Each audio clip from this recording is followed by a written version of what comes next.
to resume substantive negotiations with the Minsk Group as co-chairs. A little closer to home.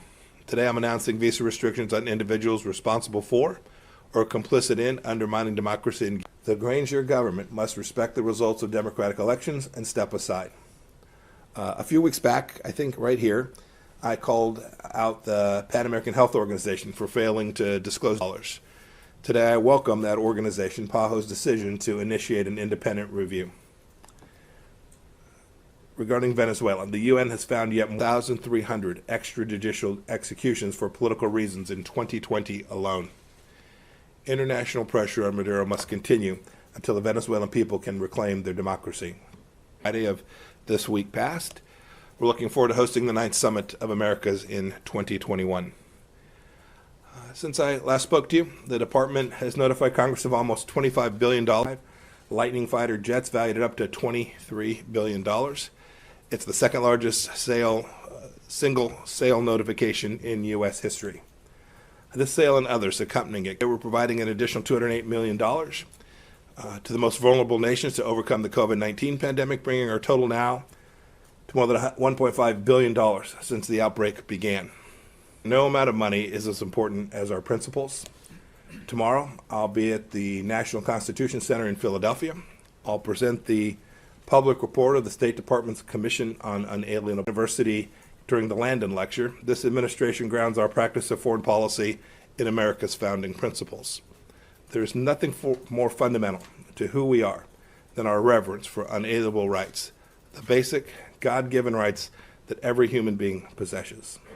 Whether defending the American people from threats, supporting international religious freedom, or encouraging countries to some of my thoughts on the Commission's fine recommendations that are encompassed in the report that they've been working on now so diligently and for so long. Happy to take a handful of questions. Okay, we're going to attempt to give me. We can hear you. Voice of Aha! Well, good morning and greetings from my basement. Mr. Secretary, it's been a long time. I'm sure you've missed me as much as I've missed. On the Nord Stream and Turk Stream sanctions, you're saying, if I get this correctly, that any company that is involved in this, even those who had been previously granted those sanctions, is that correct, number one? And then secondly, on Iran, you guys had talked about the idea of bringing the arms embargo extension resolution to the Security Council, as early as this week. And that doesn't look like it's happening now. And I'm just wondering, are you hoping to staunch some of the opposition with a little bit more time for diplomacy? Thank you. Thank you, Matt. It's good to hear your voice. On the first one, so what State Department's action today is we're going to execution, but I think we should be very clear. Our expectation is that those who participate in the continued project will be subject to review for potential consequences related to that activity. As for Iran and timing, you suggested that we've delayed because of opposition. In fact, virtually everyone agrees that the arms embargo should be extended. Our European counterparts, too, are very concerned about what will happen if the arms embargo itself expires on October 18th of this year. And we've made clear to both publicly and in private to all the members of the Security Council, we intend to ensure that this arms embargo continues. We hope that this can be done by a UN Security Council resolution. But in the event that that's not the case, we are still going to do everything in our power to achieve that end, and we think we'll be successful ultimately in doing that. The precise timing of that, away from doing that, Matt. James, go ahead. Mr. Secretary, two questions, if I may, on Yes, China. sir. Yesterday, in his lengthy remarks, President Trump indicated that there is effectively no engagement between our two countries at top levels. It seems that just about every day or several times a week, one or the both of you announce some. You stand there right now that you can tell us that over the several months this has been going on without this form of engagement, that there's been any discernible change in China's conduct steps. And then I have a follow-up. Why don't you ask your second one, and I'll take them both, James. If you don't mind, I'd prefer to ask it separately. They're very separate. I do mind. If you'll ask the second one, I'll get to it. In our interview a little over a year ago, Mr. Secretary, I asked you if you considered Iran to be an evil regime, and you said quite simply, yes. I'm wondering if, as a member of the Trump administration, as a seasoned student of and practitioner of international relations, or simply as a devout Christian, you regard China as an evil regime. So let me take the first one. You began by saying that, as the president said yesterday, he hasn't talked to Xi Jinping in quite some time. I think the call was in March, if I remember correctly, but I'll defer to the White House on the last time they've spoken. But there has been high-level conversation. I traveled to Hawaii. Now it seems like a little while ago, but it was just a few weeks back where I met with Wang Qishe. We continue to have a dialogue, a significant amount of conversation between the two countries. What's important, James, is that conversation has changed. That conversation is different than we've had, frankly, for decades between the United States and the Chinese Communist Party. It is no longer, and I think Chinese leadership understand it is no longer the case that it's going to be acceptable that the United States is simply going to allow the important commercial relationships that we have between our two countries to put the American people at risk. And that's what had happened. This isn't political. This is multiple administrations across both of the major political parties, where for an awful long time our policy simply reflected allowing China to engage in behavior that was radically unreciprocal, enormously unfair to the American people, and frankly put America's national security at risk. And so we have begun to turn that around. There is still real work that needs to be done, but you can see in each of the policies that the administration undertaken in the last 2.5, seeing the language that they use, you can see that we're having a real impact. And we will continue to do the things we need to do to make sure that the American people are safe and secure, and that we have a set of fair and reciprocal relationships. That's the end state desire. We want good things for the people of China. We have a Chinese Communist Party that is putting freedom and democracy at risk by their expansionist, imperialist, authoritarian behavior. That's the behavior that we're trying to see changed. We've still got work to do. A virus that's now killed over 100,000 Americans, hundreds of thousands across the world, cost the global economy trillions and trillions of dollars, and now is allowing the World Health Organization to go in to conduct what I am confident will be a completely whitewashed investigation. The reason, I hope I'm wrong, I hope it's a thorough investigation that gets fully to the bottom of it. I've watched the Chinese Communist Party's behavior with respect to the virus that emanated from Wuhan, and they have simply refused. They've destroyed samples. They've taken journalists and doctors who were prepared to talk about this and not permitted them to do what nations that want to play on a truly global scale and global stage ought to do: be transparent and open and communicate and cooperate. And the Chinese use that word. The Chinese Communist Party talks about win-win and cooperation. Cooperation isn't about nice language or summits or meetings between foreign ministers. It's about actions. And that's the expectation that we are setting for the Chinese Communist Party. We need to see fair, reciprocal responses. We're hopeful that they'll complete their requirements under the Phase 1 trade deal, and we're hopeful that we'll see changes in the behavior across the entire spectrum where they have unfairly treated America for far too long. Your second question was about China and how we use language. I'll leave my comments about China precisely where I just left them. It's a simple question. Are they an evil regime? I appreciate your question. I'm going to leave my comments for today precisely where I will tell you the things that are happening on a human rights scale I've described as the stain of the century. I stand by those remarks. Nike, go ahead. Thank you, Morgan. Good morning, Mr. Secretary. How are you? I'm good, Nike. How are you today? Good. Good. Two questions, if I may. The first one is on China and Iran. The second one is on China and Taiwan. I would like to, what is your assessment of the prospective trade and military partnership between Iran and China? And how would you respond to criticism that if I may, on Taiwan and China? What is your comment on China's threats to impose sanctions on American company Lockheed Martin over U.S. arms sale to Taiwan? What is the calculation of the State Department when it approved the arms sale to Taiwan? And should U.S. company be punished when the U.S. government is implementing the Taiwan Relations Act? Thank you. Yeah. So your second question is easy. No. Of course not.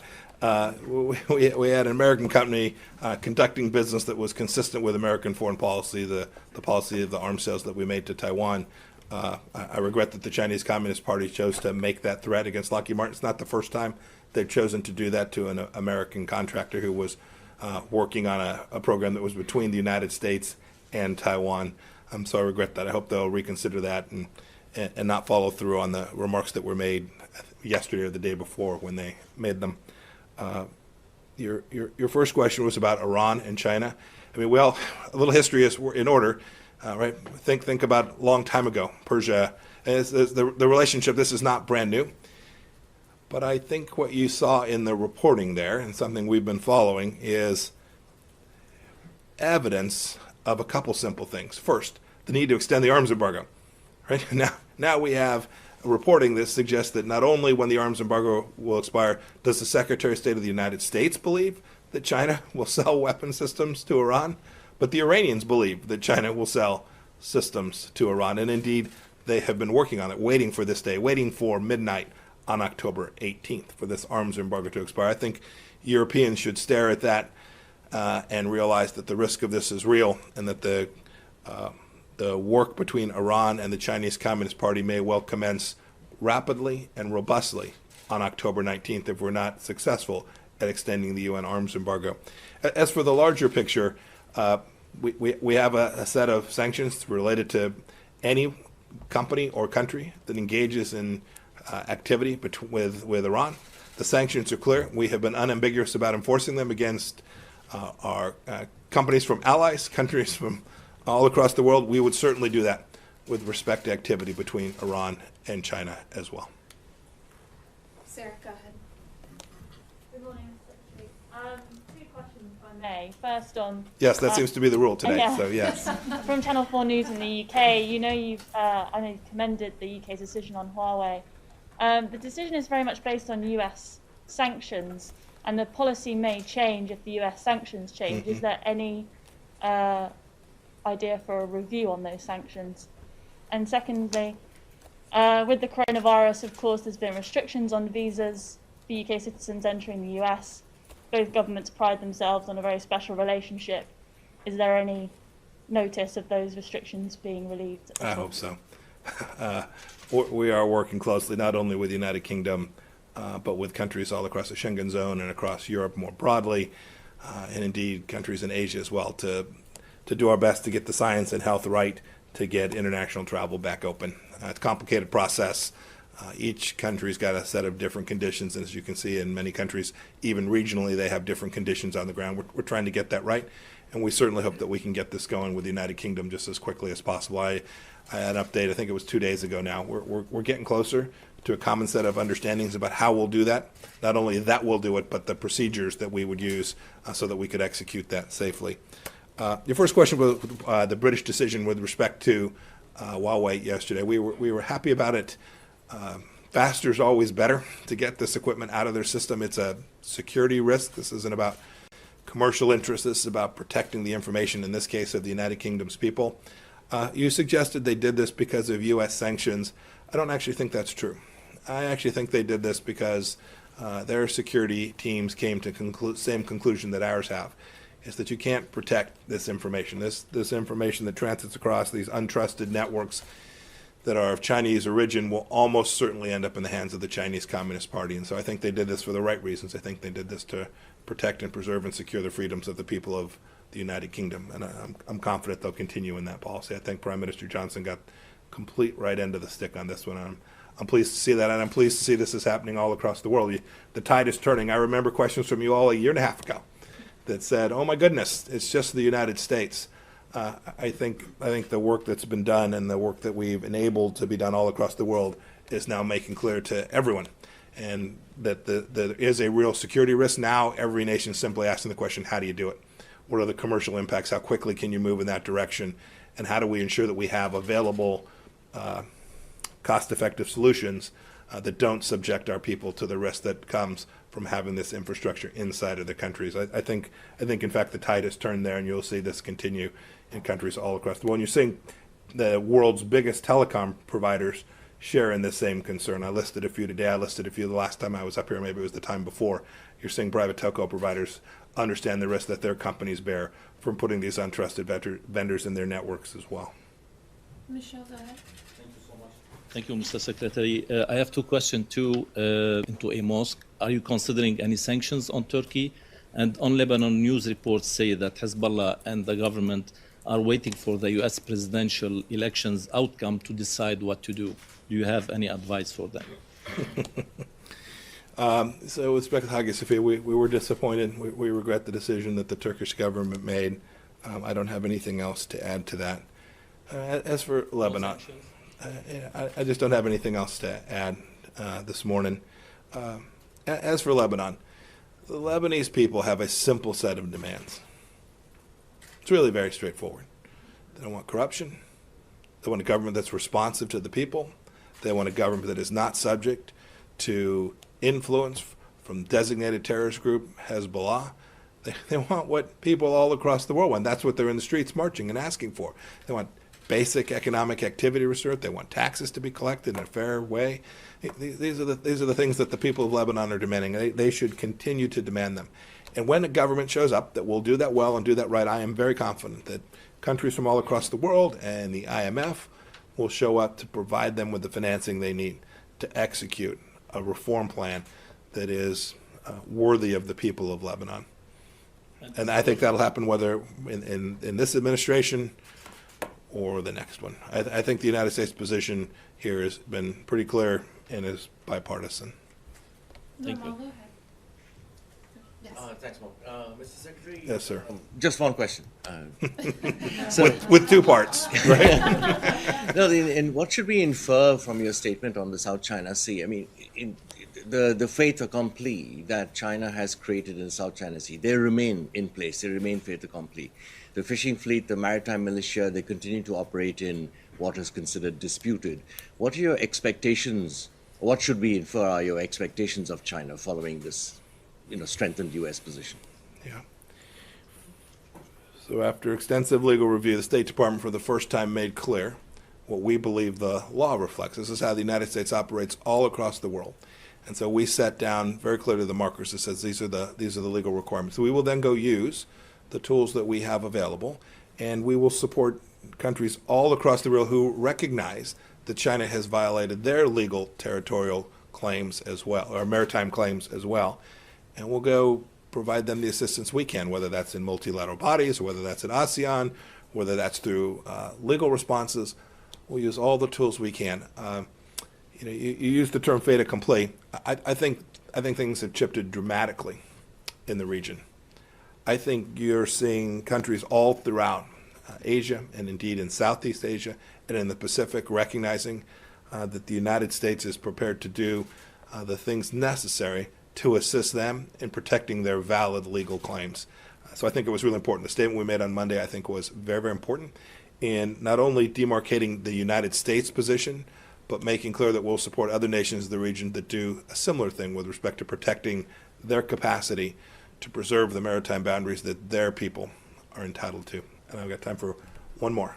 Ebony, go ahead. Two questions, if you'll indulge me. Yes, ma'am. You spoke earlier about how much the U.S. relationship with China has changed over the last few decades. I'm wondering if you consider India an increasingly important trade and military partner, and if those conversations are happening at a high level. And secondly, I would like to know if there's been any development in the negotiations with European officials on the travel ban, and as our cases continue to spike, if it's possible that the region will remain off limits to U.S. travelers for the rest of the year. Yeah, I'll leave to the White House task force the details. But yeah, we've been working with Europeans. Everyone's trying to get it right. Everybody's trying to do the analysis. We know this. We know there's a way to safely travel, to make sure people come here. We don't create risk for them when Americans travel to their country, and they don't create increased risk when they travel here. We know there's a way to achieve that, and we're going to do it. We're going to do it as quickly as possible. Your first question was about India. And you started with the predicate of our relationship with China has changed. I think it's worth noting the reason for that change is the Chinese Communist Party's behavior. That's important. I listened to some of the narrative that flows out of China, some of the disinformation, And people use language like tit for tat. These aren't tit for tat exchanges. This is America standing up for its own people, and the world now coming to understand the threat that the Chinese Communist Party. So to the extent there's been a change in relationship, it is a direct result of the behavior of the Chinese Communist Party. And so when that stops, we'll do that. India's been a great partner. I'm going to speak to the U.S.-India Business Council here in a couple of hours, I think, or maybe it's this afternoon now. They're an important partner of ours. I have a great relationship with my foreign minister counterpart. We talk frequently about a broad range of issues. We talked about the conflict they had along their border with China. We've talked about the risk that emanates to China from Chinese telecommunications infrastructure there. You saw the decision they made to ban several dozen Chinese software firms from operating inside of their country on the phones of people operating inside of India. I think the whole world is coalescing around the challenge that we face, and the democracies, the free nations of the world, will push back on these challenges. Question for you on the revised language to our Catholic. All right, folks, we are waiting for more live events. When they do happen, we bring them to you right here on coronavirusnow.com. In the meantime, let's keep on going on with coverage from around the country.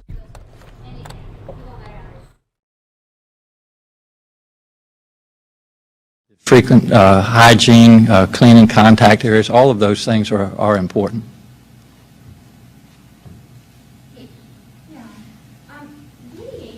Health departments we're hearing are still refusing to release detailed information about COVID-19 outbreaks in areas like poultry plants, businesses, educational settings, and most recently 2 outbreaks that caused a big surge of cases in Westmoreland County. Mm-hmm. So 2 questions along those lines. I'm wondering how the state can expect to avoid new transmissions if it's not transparent about where outbreaks are occurring. And then I'm wondering if you think it's time to ease some of those restrictions in the interest of public health like you did with nursing home data. Kate, we've talked about before, transparency is important. I'm going to let Dr. Oliver answer as well, but some of the, I think, clarification will need to be done legislatively, and so that's certainly something that we're looking at, that, if we need to change the law, the code, that's something that needs to be discussed, vetted, and approved by the legislature. Do you want to make any comments? Thank you, Kate, for that question. The release of detailed information about outbreaks is really motivated by, as you indicated in your question, a public health need, a restaurant or some setting where there's a communicable disease and we can't track everyone down, so maybe we release information in order to further that investigation. In the cases of meat processing plants, other facilities that are not congregate settings, the release of information doesn't really advance our public health investigation, and that's the only reason that we would want to do that. In fact, withholding that information right now doesn't adversely impact public health at all. Well, just 2 clarifications. I mean, you didn't require legislative permission to release information on nursing homes, so I mean, it's clearly doable. And I'm wondering how you can argue that, information that an outbreak is linked to a restaurant would not benefit public health when we're seeing an increase of cases, linked to non-compliance and people not, following safer at home orders and, choosing to stay inside.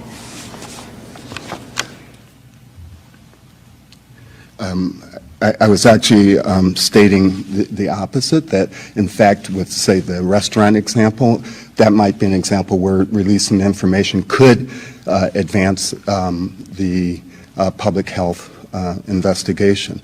You take a situation like a poultry plant where everyone is known, we can identify all the cases, we can identify all the contacts. Releasing information about that particular outbreak doesn't advance that investigation. We released information around nursing homes because, as we stated, the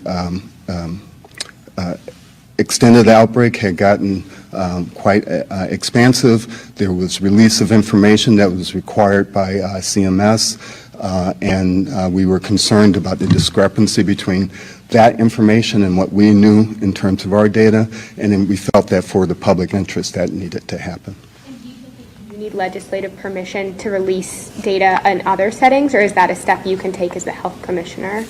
I'll answer that, Kate. There are, a lot of things I think we've learned from COVID-19 and this pandemic that probably need clarification, and that's what we'll address. We'll do one more on the phone, and then I'll get to the last session. Next is Roberto Rodan with BPM.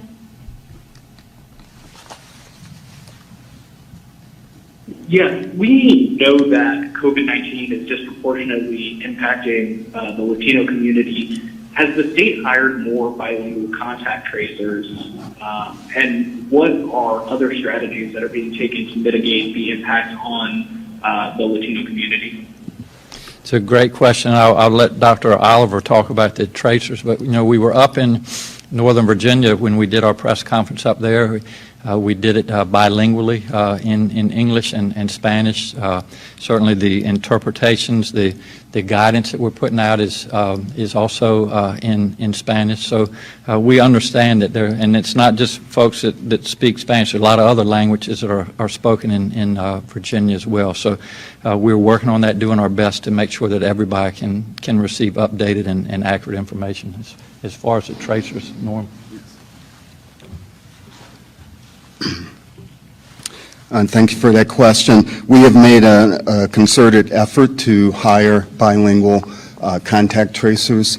As the governor said, we're concerned obviously about Spanish. The Spanish-speaking population in the state is higher than some other non-English-speaking populations, but in certain areas such as in Northern Virginia, Chinese, Vietnamese, for example, would be two other languages that we're looking to hire.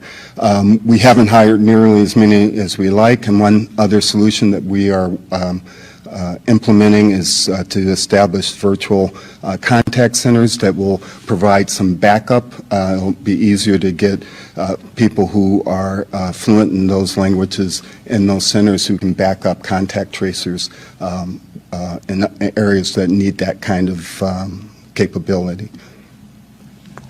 And Doug or Oliver, do you have any numbers related to the increase of bilingual contact tracers that are being employed?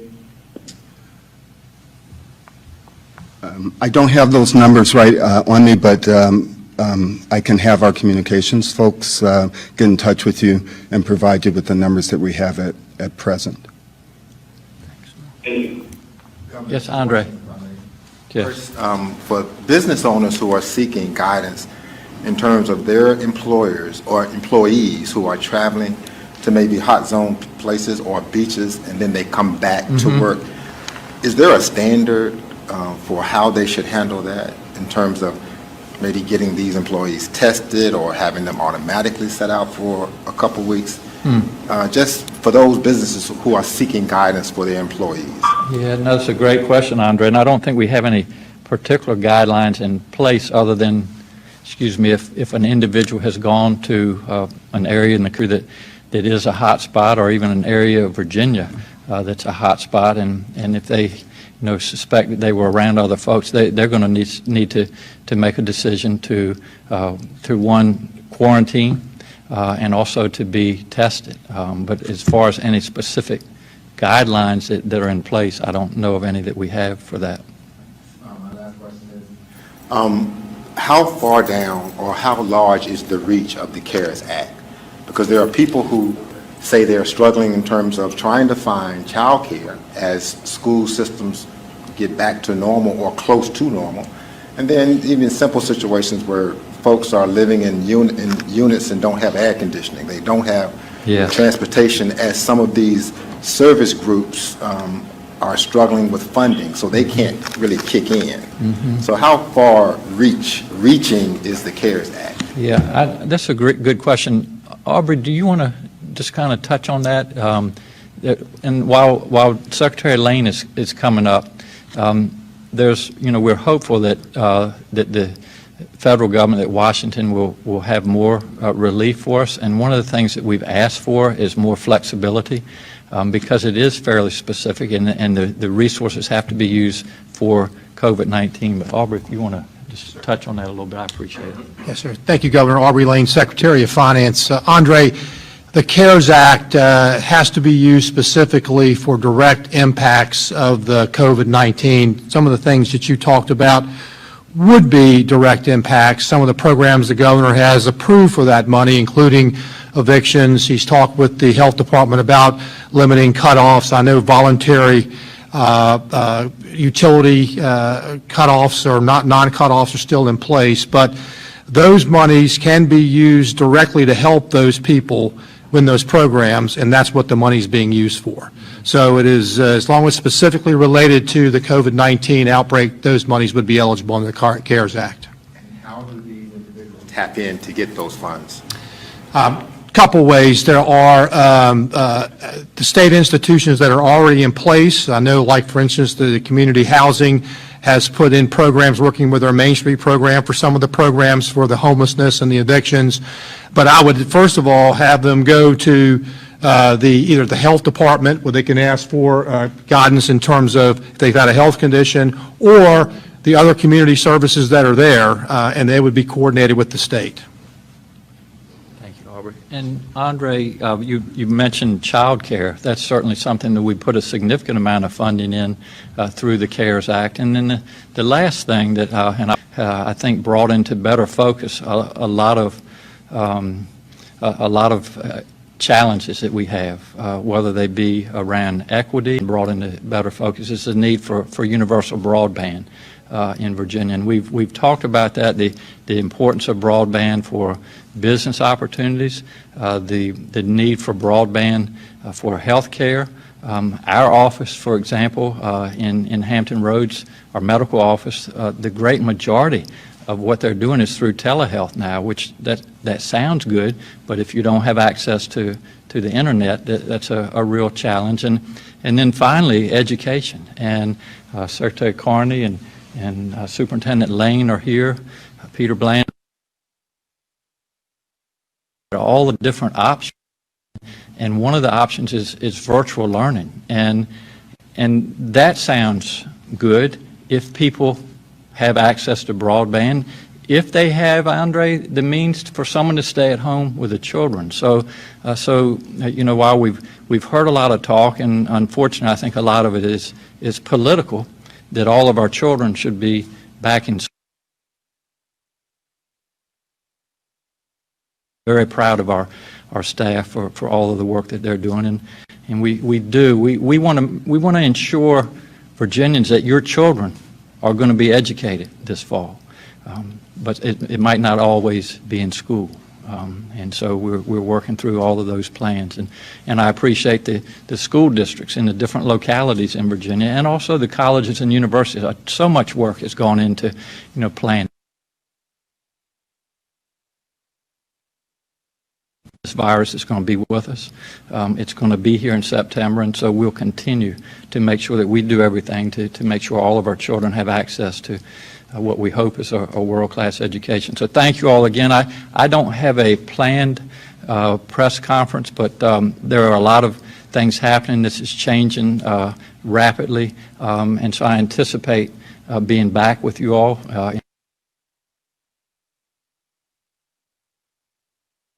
How about this virus?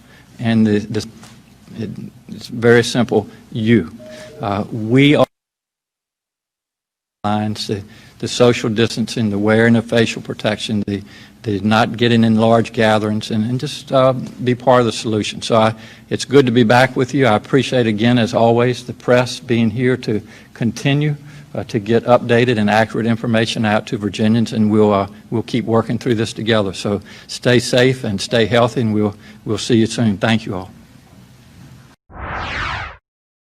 We're outside of Midwest Taekwondo in Plymouth, and just take a look at the students stretching, learning in this great sunshine, this great weather. Of course, these are what things we are seeing in today's world with the pandemic, using the outdoor element to still have fun and learn. Russell, one of the great instructors here. Hello to you, sir. How are you doing? Doing well. So great idea to bring the students outdoors so you can continue the lessons. Yeah, well, with everything that's been going on, it's been a challenge to keep in contact with our students. So we've been offering online. We've been doing it through Zoom. That's been a great resource for us.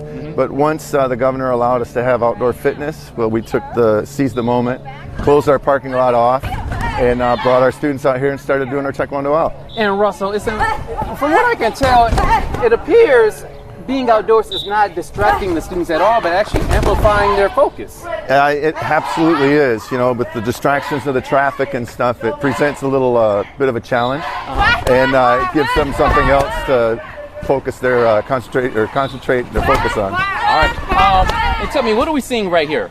So this is my competition team. These are my athletes that they fight for national team opportunities, travel around the world. We've had a few of them make national team. These two here, Riley Dickinson and Annabella, two-time national team members each. Awesome. And real quick, what are your times?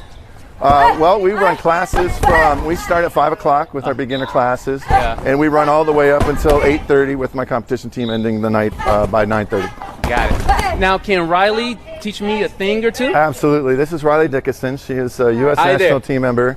She fought at the Pan Am Championships, won a silver medal. Also fought in the World Championships at Tashkent, Uzbekistan. Hey, you go. Steve.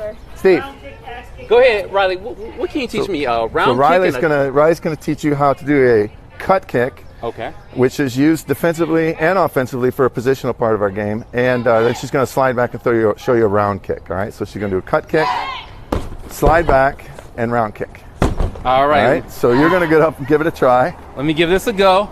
Okay. So round kick. So you're going to go cut kick, and slide back. Okay. And round kick. That's it. Good job. All right.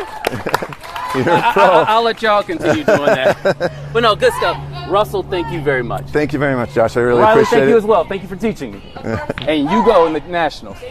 So it's just good, again, guys, to just see we're using the outdoor elements. We're using everything we have to work with, if you will, to continue our way of life. And this is just cool to see. And Plymouth, Josh Land, Fox 2 News.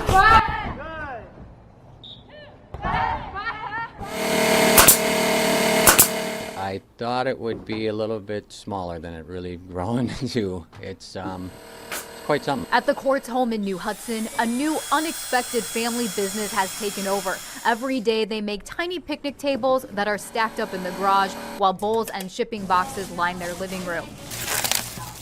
The finished product, a picnic table for squirrels. This initiative quickly took off in April after the Courts family catering company temporarily shut down because of COVID-19. So far, they've sold thousands, shipping them across the country. When my husband made me a squirrel picnic table, we like to feed the wildlife. My daughters made fun of him on Facebook. There's a post, and so many people were like, I'd love one. It started as a joke, and it still is kind of a joke. Like, we still tease him about it, but it's really cool what it's turned into.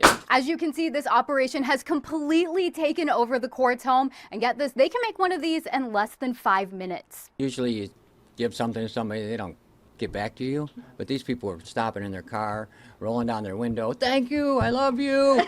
Thanks for doing this. And I look at my son and I go, what'd she say? Their business, called the Squirrel Project, hasn't just helped them make ends meet during the coronavirus crisis. They also use a portion of the proceeds to make meals donated to those on the front lines. Now for the Courts, giving back also comes with a sense of humor. As much as I joke with them and tease them about it, I really am proud of what they've been able to do with it, and not just like the production side of things, but the bigger aspect of giving back. You know, it's really cool to be able to make a positive impact while, I guess, feeding the wildlife too.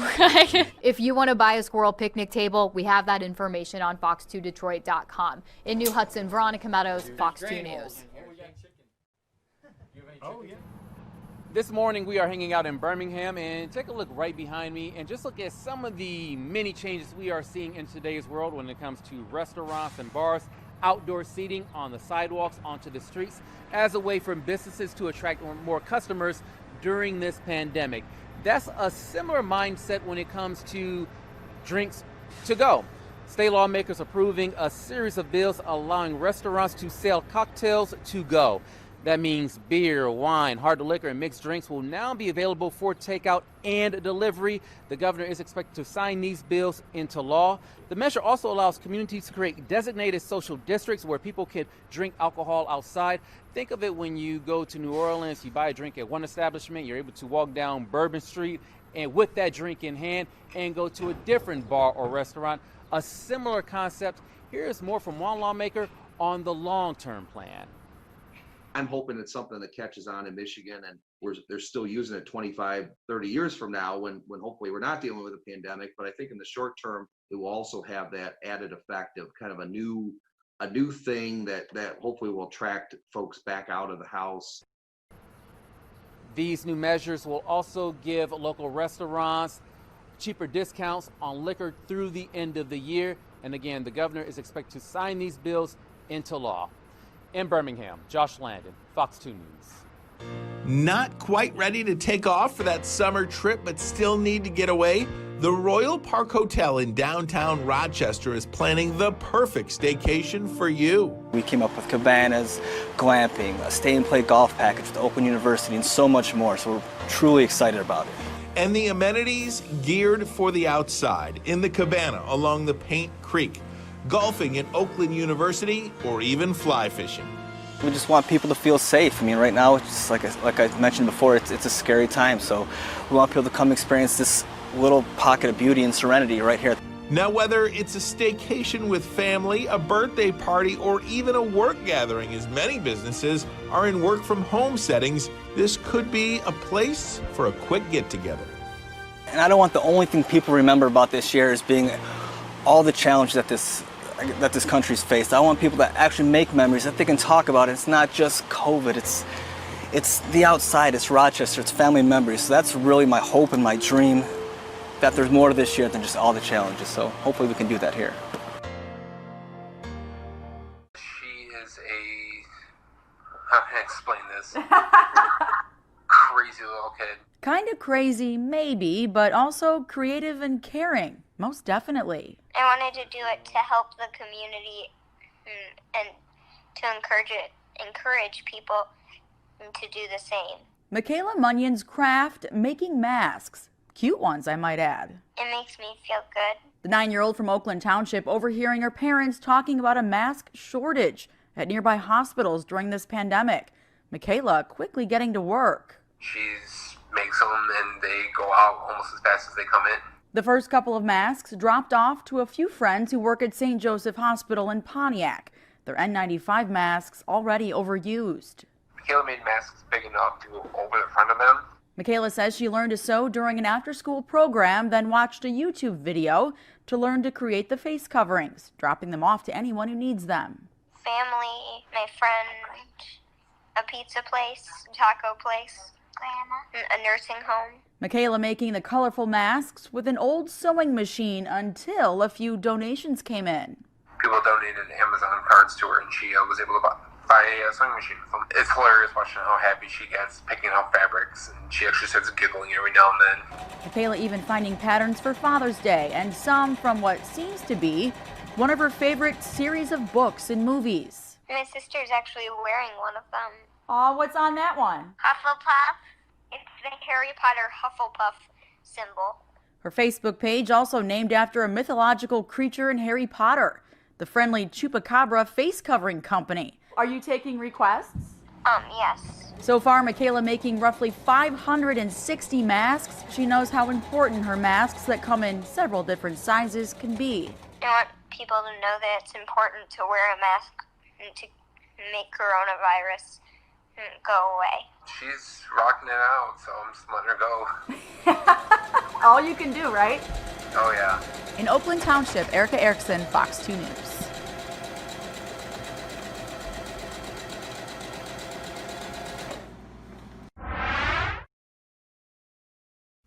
All right, well, good afternoon. I want to thank Mayor Jimenez for bringing together really the people that make Dade County work, our mayors. The mayors here are on the ground. They have to deal not only with COVID response, but everything that affects their constituents' daily lives.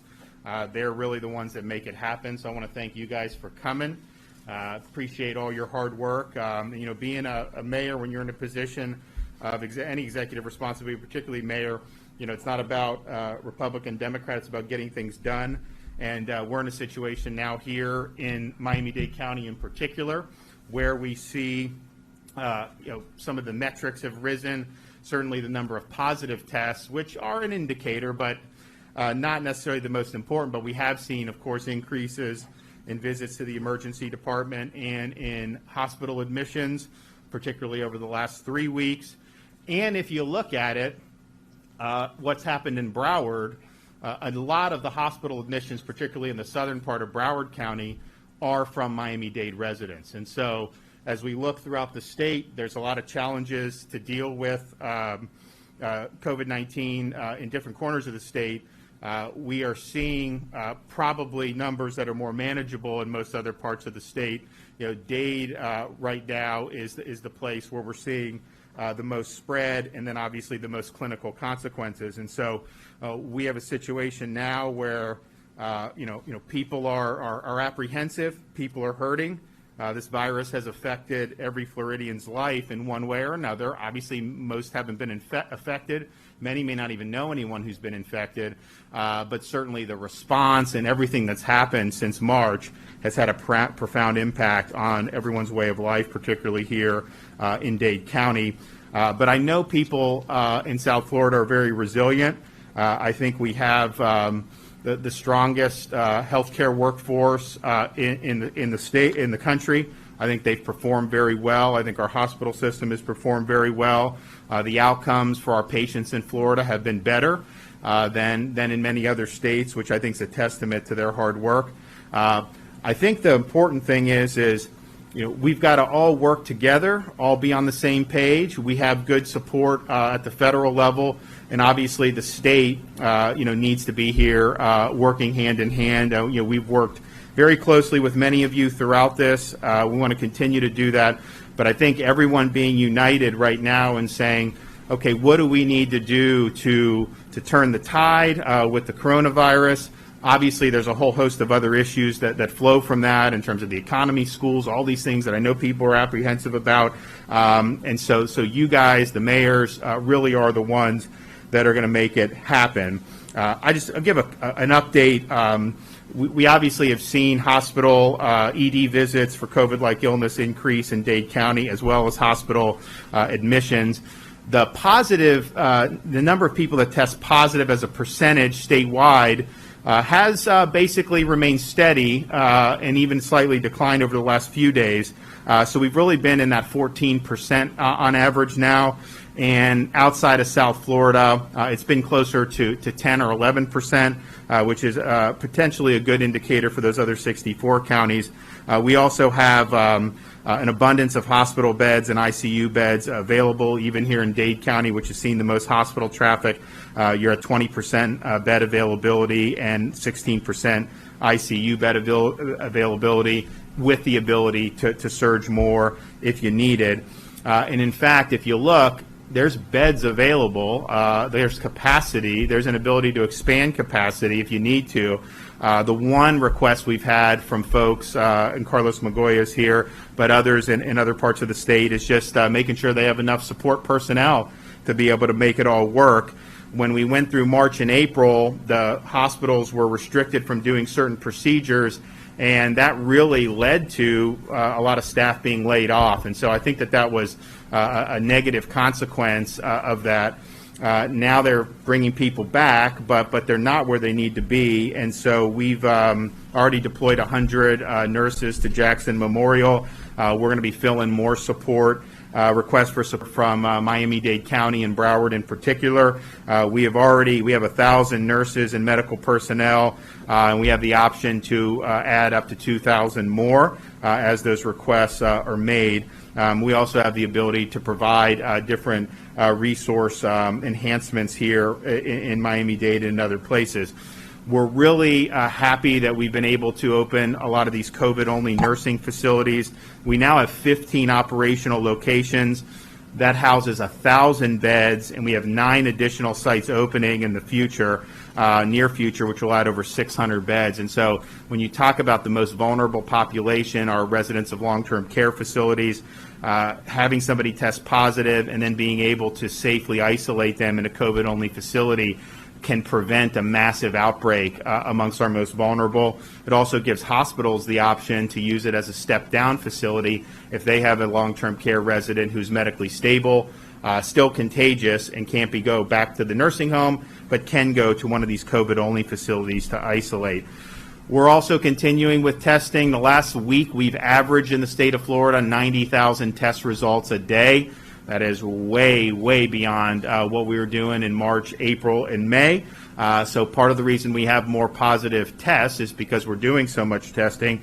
We're going to continue to do that. One of the things I think that's been probably the biggest concern is, people can kind of get tests now more readily than they could at the beginning. But because so many tests are being done, a lot of these commercial labs are backed up. And I mentioned yesterday when I was down here, we're working on trying to find ways where with self-swabbing of symptomatic people, we may be able to work directly with some of the labs that may have some capacity to try to get a better turnaround time. I mean, if you swab and then you get the results back in 7 days, that's not ideal. And particularly if you have symptoms, I mean, people need to know whether they should isolate or not. So we're working on it, but the U.S. is doing 700,000 plus tests a day, and that is causing major backlogs across all the major commercial labs across the United States. I think that what Mayor Jimenez has done, what these mayors, the municipal mayors have done, is really impress upon folks, the messaging of, following the guidelines that they've put into place. And we've had different guidelines in different parts of the state. Some of the counties have phase 2 guidelines. Here they're phase 1, and then they have county and municipal ordinances that supplement that. And I think what we found is when people follow the guidelines and they follow the program, we tend not to have major problems when it comes to coronavirus. And these guidelines are meant for us to be able to have society function, let people go to work, let people enjoy themselves, but do it in a way that minimizes risk of transmitting this virus. And so I just want to say to anyone in Miami-Dade, follow what they're putting out, whether it's facial coverings, whether it's with elderly and at-risk folks, staying at home as much as possible and avoiding crowds. We've talked about, for kind of the general public, trying to minimize high-risk places. We talk about the 3 C's. We've had public service announcements to this effect. Closed spaces, particularly poorly ventilated spaces, crowded places, and then close contact settings where you're in close contact with someone for a sustained period of time. Those are going to be the types of venues that are going to contribute to spreading this virus throughout Miami-Dade County. And so I support what they're doing. They're looking out for the best interests of their constituents. And, I think it's really important as we're at this critical moment here that we're able to turn this in a better direction. And so I just want to thank everybody again. We'll go around and hear from folks. I think the one thing that I think this is good with this meeting is, we have an opportunity to really collaborate and be on the same team. And I know we all have different kind of constituencies. You all have to get elected different ways. But, at this moment, unity of purpose, all being on the same page, I think is very significant. So just the fact that people are all coming here together is really a testament. This is a incredibly large, incredibly diverse, dynamic county. Every one of your communities brings a little bit different to the table in terms of the society, and that's a great thing. But we're all here saying, let's get to work on this. Let's continue to support the folks who put it. Let's dedicate ourselves to do even better going forward, and let's turn the tide on this thing so that we can continue to get back to the way of life we want to. And we saw when these positive tests started happening, pretty much across the state, everyone was seeing, and really across the Sun Belt, you were seeing a big uptick in positive tests amongst people in their 20s and their 30s. And right now in Florida, the number one demographic by far that has tested positive is 25 to 34. Now, obviously, that demographic is just less risk. You look at any age stratification, that's just the reality, particularly if you don't have an uncontrolled comorbidity. You're likely to fight off the illness. At the same time, it spreads quickly there, and then it can spread to other people. And I think what we've seen here in Miami-Dade is, there are now more cases amongst 65 and up, than there had been. We had kind of where the young were crowding out. There's more cases everywhere, obviously, but I think you've seen that here, and obviously that's concerning because, those are the folks who are going to be the most vulnerable to the most severe clinical consequences of this. And so we've done a lot on long-term care facilities, which is obviously very significant. And if you look in the state of Florida, half of the COVID-related fatalities have been amongst the less than 200,000 seniors who live in long-term care facilities.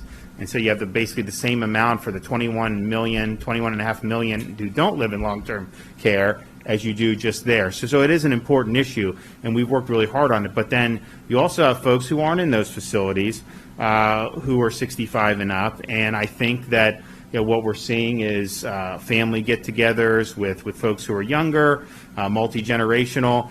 They're not sick, so they're asymptomatic. I mean, I don't think that they're trying to do this, but you definitely have seen more spread reach some of the older population, particularly here in Miami-Dade County. There's other counties where you really haven't seen that as much.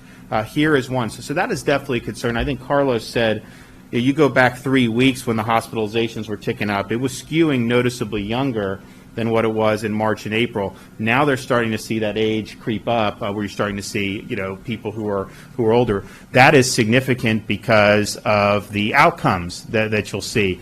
I think they're generating some pretty doggone good outcomes compared to March, April, across the board. But your odds are going to be less the more you get into the elderly population, and so that's just something that's very, very significant. As we're looking for. One good piece of news, I think Carlos could attest, is the admissions from long-term care facilities are down from where they were. Part of that is because we're working on keeping infections out of the nursing homes. We're now doing, I've mentioned before, 190,000 tests every 2 weeks for every staff member at every long-term care facility in the state of Florida. This is over 4,000 facilities. When someone tests positive, they're being isolated. Fortunately, the positivity rate is like 2.8%, something like that, which is much less than statewide right now. And so that's important. That obviously prevents the most significant outbreaks. But the general population, 65 and plus, we've advised, all the phases we've done, we've always advised 65 and plus to limit contact outside the home, close contact, and avoid crowds. Now, obviously, I'm not going to arrest someone that's 65 just because they leave their home. But what we're trying to say is, there is prevalence of this in the community, particularly in my groups. Please take care to protect yourself. If you're not in the at-risk groups, please understand that you could be an asymptomatic carrier, and you should do what you can. All right, everybody, now we are going out to South Carolina. The governor there is going to be talking about reopening schools ahead of the school year.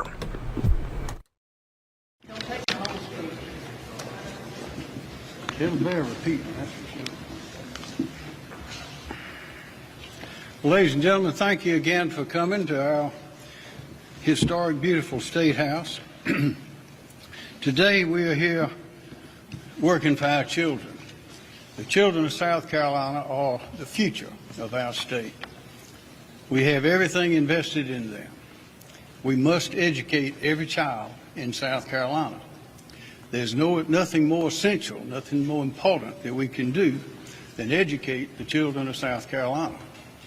And try as we might, we know that virtual education is not as good for most children as face-to-face, in-class education, teaching with an excellent qualified teacher, of which we have an abundance. So what we need to do is take every step at our disposal to see to it that our children get back in their classrooms where they all want to be, where the teachers want them to be, where the district personnel want them to be, and all of us want to be. We must do it safely, we must do it carefully, but we must do it. Parents need to have a choice. They need to say to their districts whether they want to go, their children to go in class 5 days a week, or whether they want a virtual education at home. It must be their choice, but we must have our schools available. We have the resources. The Department of Emergency Management Division, Department of Administration is ready to assist the districts, and we must get started with these plans. We are working for our children. The State Department of Education has directed public schools to submit their completed school reopening plans for review and approval by Friday, July 17th. That's this Friday. That's 2 days from now. They have been working on them. Nothing is more essential than giving each of our children an excellent education. It is in our Constitution. We must do it. Today, I'm calling on all the public school districts to submit reopening plans that give parents the option to send their children back to school 5 days a week. Or parents can choose to keep their children home and receive virtual instruction. We must give parents the choice. This is the only thing that we're asking these districts to do today, is to give the parents the choice. The parents are looking to our schools. The parents pay taxes for the schools. The Constitution provides for schools. We must see that the children have these schools available. If the parent wants to send their child back to school, they should be able to do so, and to do so with confidence. If the parents want to keep the child at home, they should be able to do that and do it with confidence. The district, each district must allow the parents to make that choice for their children. I ask our superintendent, Molly Spearman, not to approve any district plan that doesn't give parents the choice to send their children to classroom face-to-face instruction. But let me be clear, each district, it is the district that must craft their own reopening plans. I'm not going to issue an executive order on this. The legislature has spoken, the leadership is here. It is in the continuing resolution that it is the superintendents and the districts that will provide these plans for getting the children back to school. That is the law. What we are asking here today is for the school districts to allow the parents to decide whether they send their children back to the classroom. As of today, a number of districts are doing just that. Anderson District 5, Berkeley County, Lexington Districts 2 and 5, Pickens County, among others.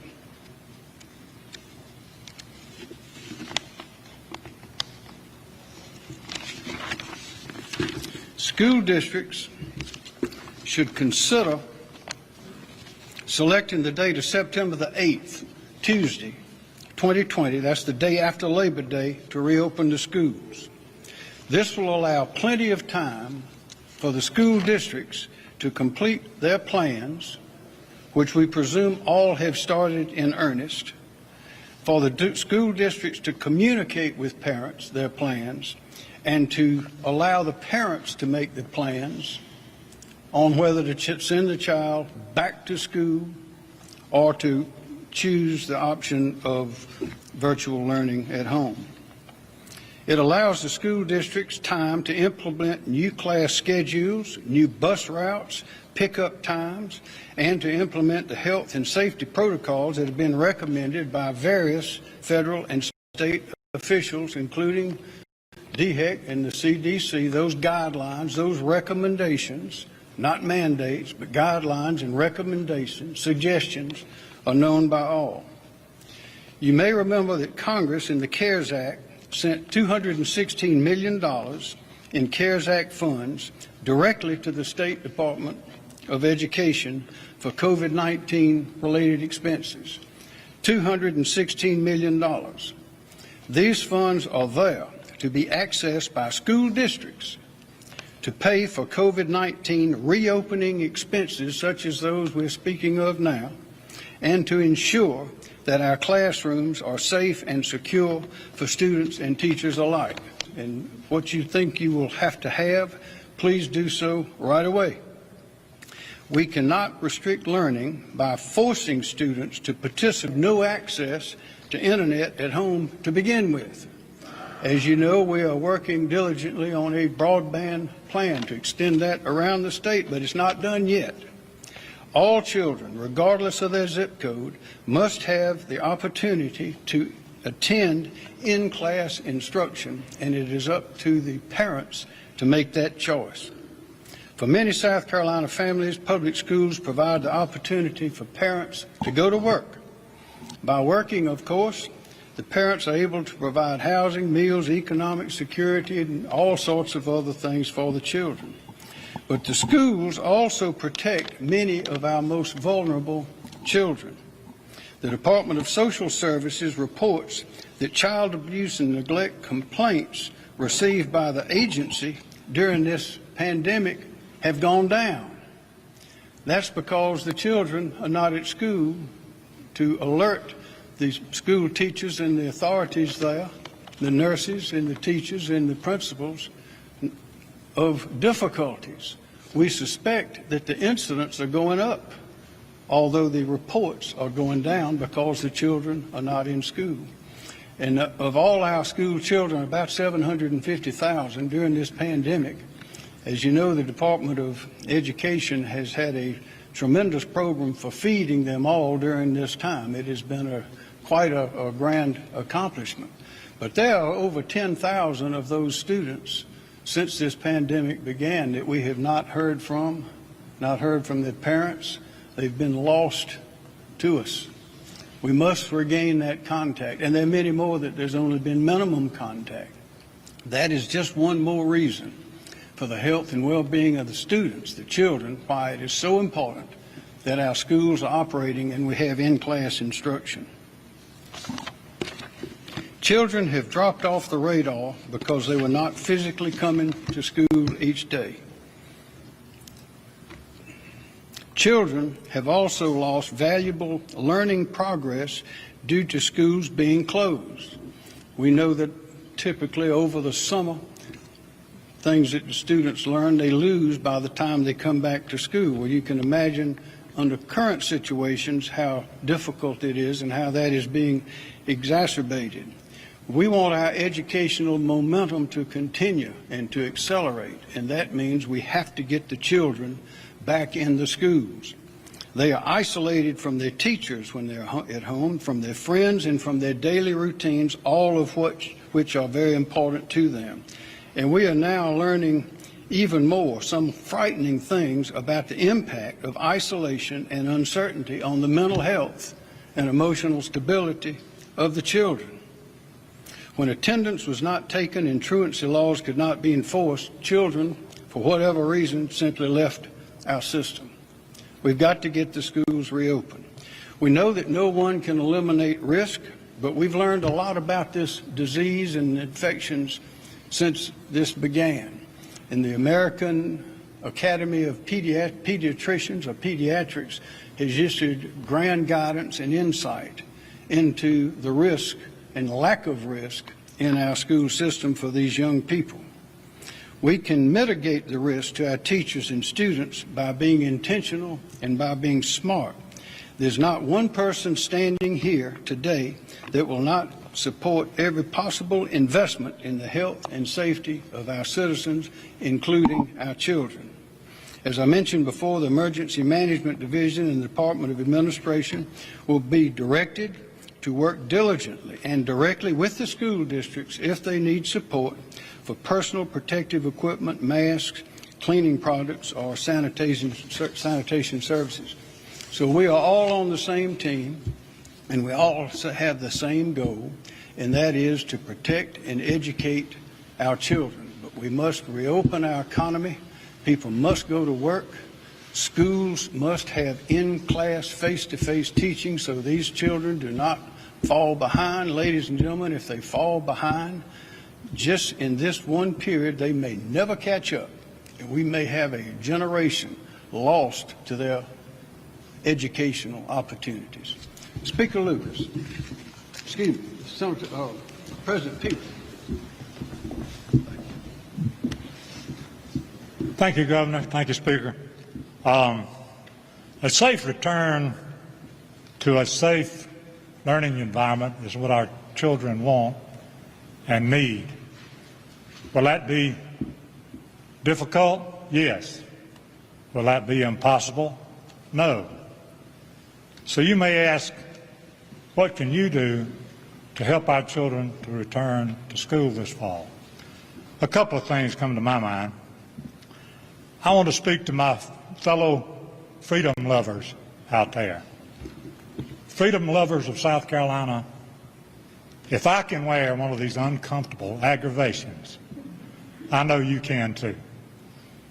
You may ask me, why did you start wearing one of these masks, Harvey? Well, let me tell you why. I asked doctors after doctors after doctors around this state who had no political agenda their opinion on wearing masks, face covering. And to the doctor, they told me that if you're in a confined space or someone's in your space, you need to wear coverings over your nose and mouth. So I'm asking you to do that, number one. My fellow freedom lovers, you know I like to quote movie sayings. And one of my favorite movies is Braveheart. And I remember Uncle Argyle telling William Wallace, first, I will teach you to use this. Then I will teach you to use this. My fellow South Carolinians, use this by using this.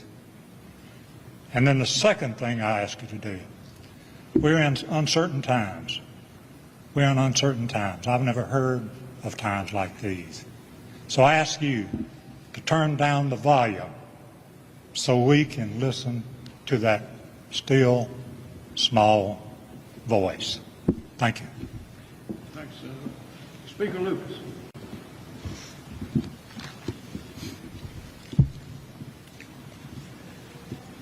Thank you, Governor, for letting me speak at this very important press conference, and I want to thank all the members of the media for coming out and covering this today. When I thought about this issue, I wanted to think about it a little differently than others might have. So I wanted to go back and look at 1917 and 1918 and what happened during the influenza outbreak and how schools dealt with that issue. So I went on the computer and I pulled up various articles, and depending on if it was a left-leaning publication or a right-leaning publication, they'd give you a different answer. If it was a left-leaning publication, nobody went to school back in 1918, 1919. If it was a right-leaning publication, everybody went to school back in 1918 and 1919. So I learned pretty quickly that current articles weren't going to be very helpful because children going back to school was being made into a political partisan issue, and I can tell you that it's not a political partisan issue. It's a personal issue, and it's a personal issue for all of us. On the way down this morning, I've got a number of members, a number of people in my community, but members who are so engaged with this issue who tell me that on one end that their children aren't learning virtually, they're falling behind, but on the other end, Speaker, I've got 5 children at home. I don't like virtual schooling, but I don't know if it's safe to send my kids back. And I certainly understand that. I understand all of those concerns. When people ask me whether in-person schooling is safe during the coronavirus, I ask the same question each time, that if Will, my only son, were school age, would I let him go back this fall, given the numbers that I saw yesterday? And the answer is I would, certainly.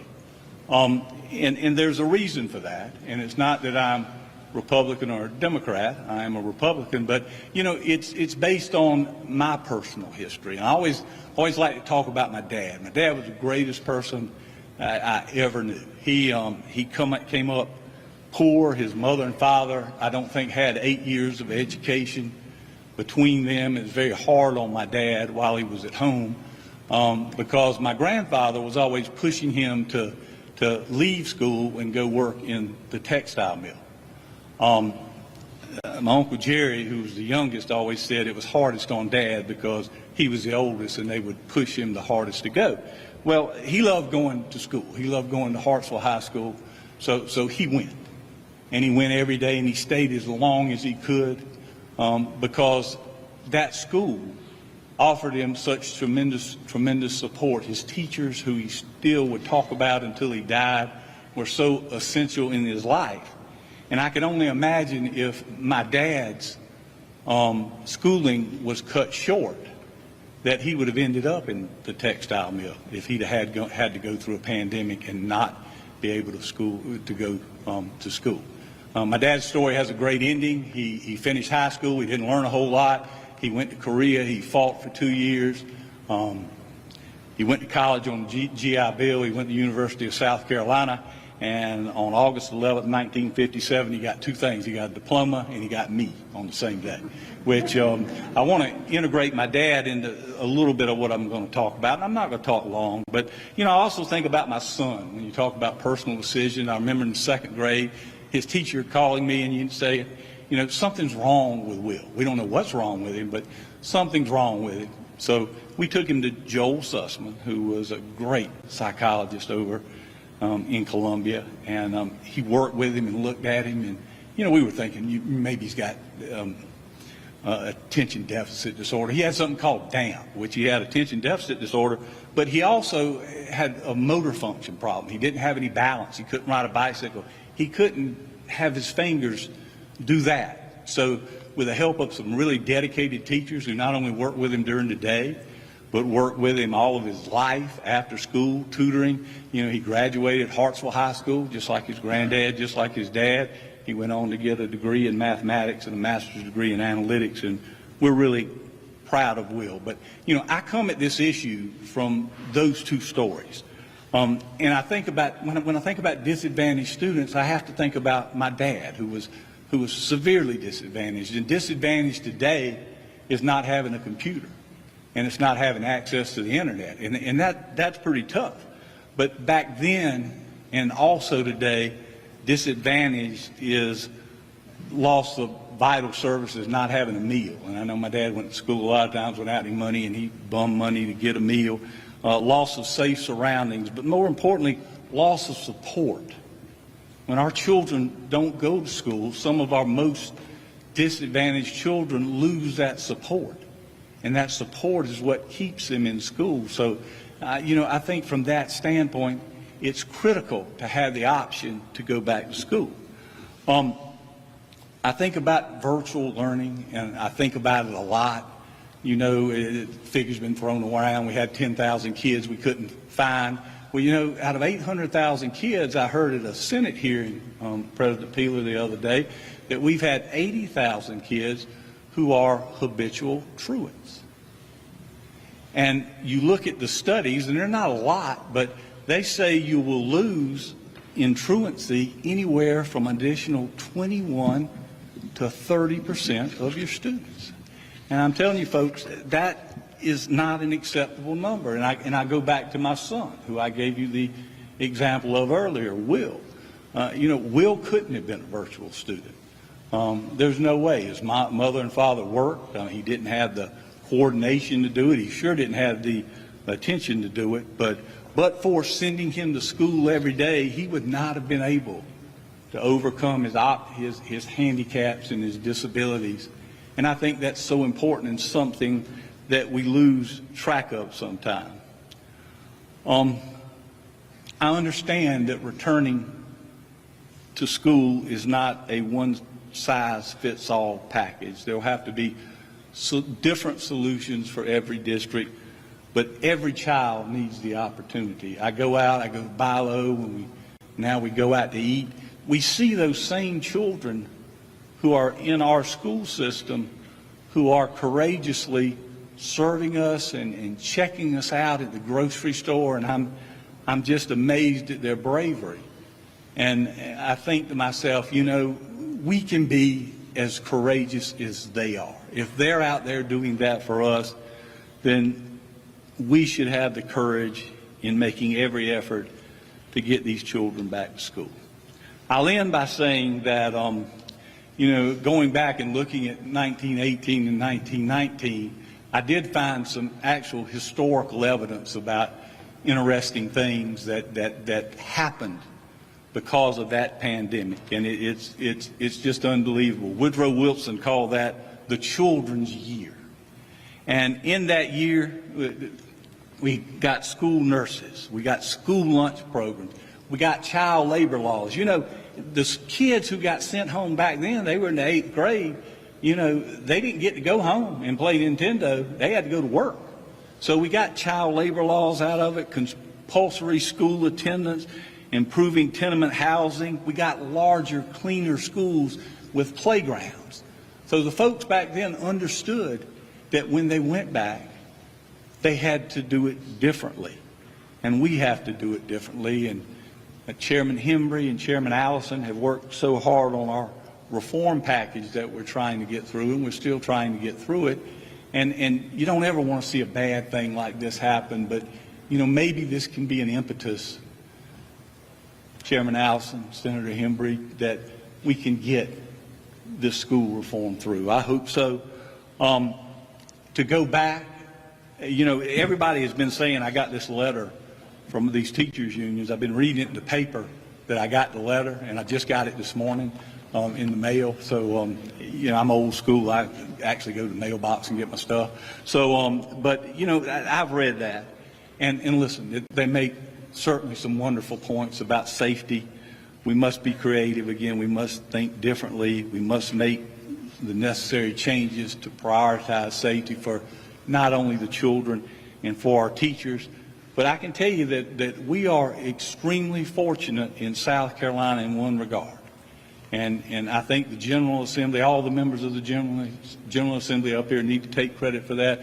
We have been a fiscally conservative state for a long time, and when I was going through and researching this topic, just to see the number of teachers that have been furloughed and the number of cuts that have been made to public education, don't get me wrong, it's not a great financial picture in South Carolina, but through the hard work of the men and women up here, it's much, much better than there are in other states, and it gives us the ability, along with the federal money, to make schools safe so we can give parents the option, because it's not for everybody, but the option of having in-school learning. Governor, thank you for having me. It's an honor to be here, Mr. President. It's always an honor to speak with you. Thank you all so much for attending. Thank you. Senator Greg Hembry.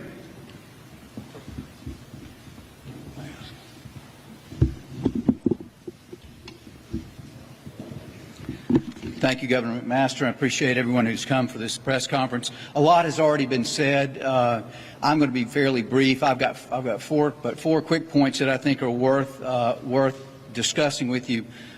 First off, the virtual learning experiment that we have been engaged in the last semester of school this past year got an A+ for effort. There was a tremendous amount of work, dedication by administrators, by teachers, by the folks in the school system to literally turn on a dime and totally restructure their method of education in a very short period of time. We asked them to do a lot, and they did do a lot. Unfortunately, in result, that effort gets a D-. It was a terrific effort, great amount of work went into it, but the results on the back end have been abysmal.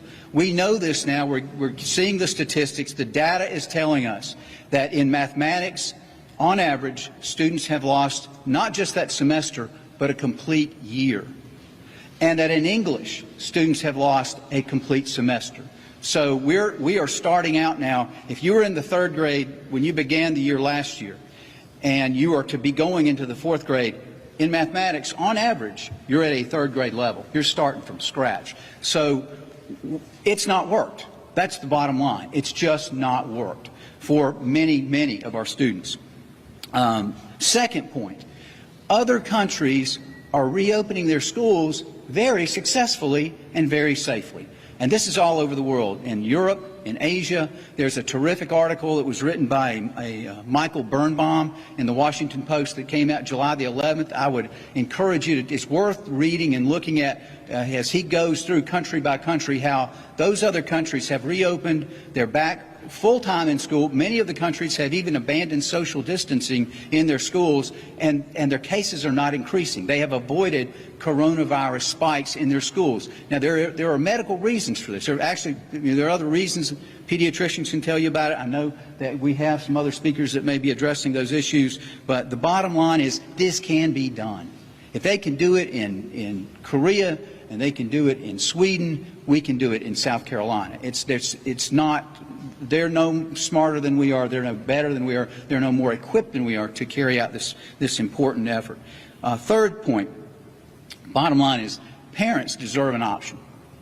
Parents and taxpayers of South Carolina are spending nearly $15,000 on average, $15,000 per pupil per year to educate. Now, that's a very substantial investment by the parents and taxpayers in our school system, and right now, they're just not getting anything for it. So the investment's going to continue to be made. I will assure you that this will not, this just because it's not working means that they cut the funding. The funding will still continue to go into the school districts. The question is, are we getting the results that we really should be demanding? It's not just would we like to have them. It's essential that we have them. And of course, there are other choices. This is about a choice. It's a parental choice. No one's forced to do this. The people that will be most it will be hard for the districts to do this. I get it. It's hard work. It will be hard to reopen. It will be new challenges in reopening. It's going to be hard for the superintendents, hard for the administrators, hard for the teachers. It's hard work. I get it. The adults will have to work harder to serve the children, which is their chosen profession and really their responsibility. And finally, the fourth point, and this you can put it in the bank. And Speaker Lucas told the story about this, but this is how it's going to go. The most vulnerable children in South Carolina will suffer the greatest if we do not open. They'll suffer the greatest from a health standpoint. They'll suffer the greatest from a physical health standpoint, from a mental health standpoint, from an economic health standpoint, and from an educational health standpoint. They will suffer the greatest. So if that's something that the strong districts will be able, if we don't reopen, be able to turn it around faster. You can count on that. That happens every time. The weaker districts are going to slide even farther behind. So, quite frankly, if our schools were terrific and at the top of the country, and that'd be one thing. But we're in the bottom fourth right now, and it's not like we're doing as good as we want to be doing. So we truly cannot afford not to use all of our choices and all of our options in educating our students. So thank you for your kind attention. Thanks, Senator. Katrina Sheep. Senator Sheep.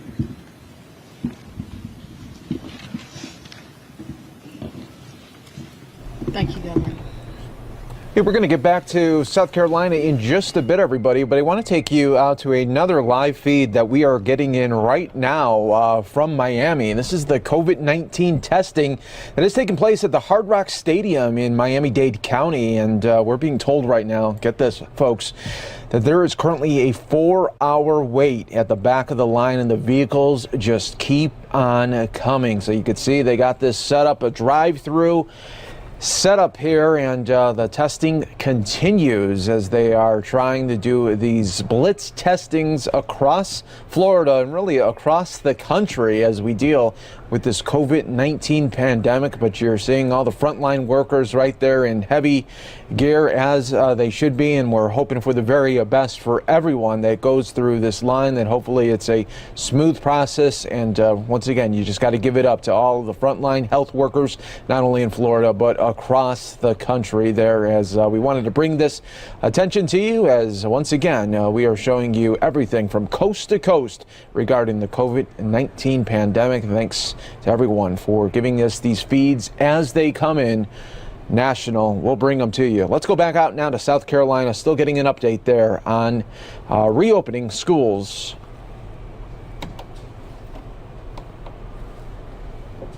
We also know that if we don't offer in-person learning this fall, that number is going to increase. It's not going to get smaller. We've got that group of children, this other group of children, then we're going to have a whole different group of children that are going to continue to fall behind. There's no one in South Carolina that wants children to be in danger. Not one person. We don't want to put children out there and put them in danger. We're going to do everything we can to make sure children in South Carolina are safe. We're going to take all the precautions. We're going to clean the buses. We're going to make sure we change air filters. We're going to put up petitions. We're going to do everything we can to make sure children are safe. But parents need an option. We need to give parents an option to send their children back to school. Children want that option.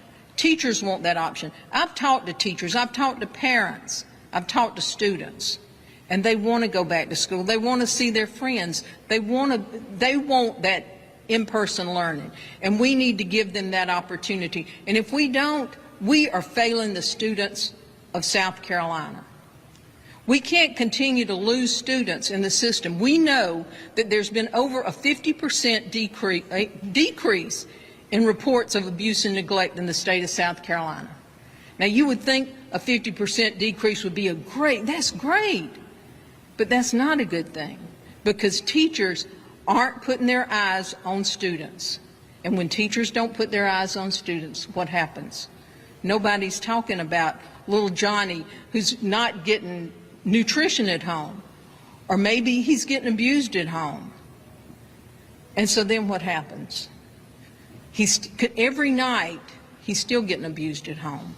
So since March 16th, it's going over and over and over again, and we don't even know where they are. And we say, oh, well, that's just 1.3% of the students in South Carolina. That's only 10,000 students. We got 700 and something thousand students. Well, that's 10,000 children. That's not a number. Those are children. Those are like your children. Those are like my grandchildren. That's like your nieces and nephews. That's like your little neighbor across the street. You know, if you haven't seen them, maybe you that don't have an education, or they're getting abused or neglected. Find out where they are. Number one, we need to know where they are. And number two is we need to make sure they get an education. That's our responsibilities as the leaders of this state. And we're not doing it if we don't make sure they go back to school this year. And you've heard what the governor said. You heard what the president of the Senate said. You heard what the speaker said. You heard what Chairman Hembry said. We can make it happen. The money's out there. That money's been allocated to the superintendent. $216 million. I think only 86,000 of that money's been spent so far. We need to get that money in the districts, and we need to make sure they spend that, and we need to make our schools safe. We can get the equipment to clean those buses. We can get the equipment to change those filters in those schools. We can make those schools safe for teachers and for students and for the workers that have to go in those schools. We can make it safe, but we've got to do it, and we've got to take care of our children. It's our responsibility, and we're going to do it. Thank you, Governor. Thank you, Senator. I should note that Katrina Shealy is the chair of the Family and Veterans Affairs Committee, and Greg Hembry is the chair of the Senate Committee on Education. And now, the chair of the House Education Committee, Rita Allison. Thank you, Governor. You know, we've been here together now for probably a half an hour talking about all the challenges that we, as not leaders only of the state of South Carolina, but for all of those people out there who care about this state, care about their children, care about the teachers, the administrators, and all. You know, the governor appointed an Accelerate South Carolina And Molly Spearman, our superintendent, appointed an Accelerate Ed committee that worked long and hard on guidelines and certain specifications for going back to school. But now reality has set in. We are ready to go back to school. Students are blowing up our phones all the time talking about wanting to go back to school. I have 3 grandsons, 13 and 14, want to go back face to face. They did a lot of e-learning, and let me say, I'm proud to say they did well on e-learning. But I also have a 9-year-old, and e-learning didn't hit too well for him, even though he had a great teacher who was online with him all the time. He wants to go back face to face. So with all the challenges that we have before us today in education, we have some tremendous opportunities here, ladies and gentlemen, and those opportunities have been clearly pointed out to you by all of those who came before me. To say that we take what we have learned from the professionals and that we put it into practice, and that practice would be that these students, these parents, these teachers, and these administrators can now give options and should give options to those in their districts. We have 79 districts out there, and let me say they have been floundering to determine what their education system was going to look like, even though they've been given great direction from accelerator entities that have been out there. But they've been floundering as to what to do because parents at a baseball game, Little League baseball game, are talking to teachers and saying, you know, I really don't know whether I should send my child back, or if it's e-learning first semester, can they pick up second semester in face-to-face? Children with IEPs and with special needs need to be face-to-face. They learn best that way, and they need to be there. So with all the challenges, there's great opportunities out here. Let me talk about the opportunities. Representative Felder is here today, and she's chairing a committee in the House right now that has to do with looking at what we have broadband across the state. We're behind in the state. We need to move forward in this state on broadband. How can a child have virtual if they don't have connectivity or they don't have the computer in front of them or the iPad?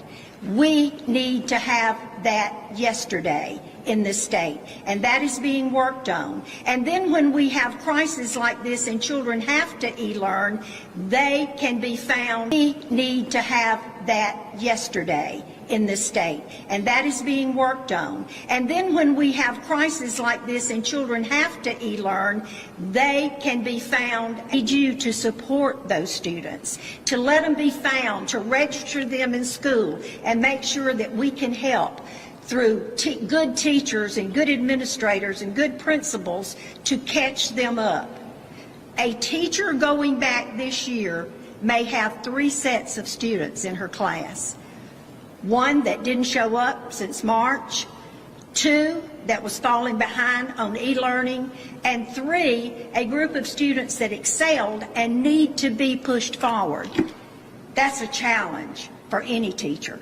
And we need to make sure that teachers have the development in whatever areas that they need on e-learning as well as face-to-face to have that ability to perform.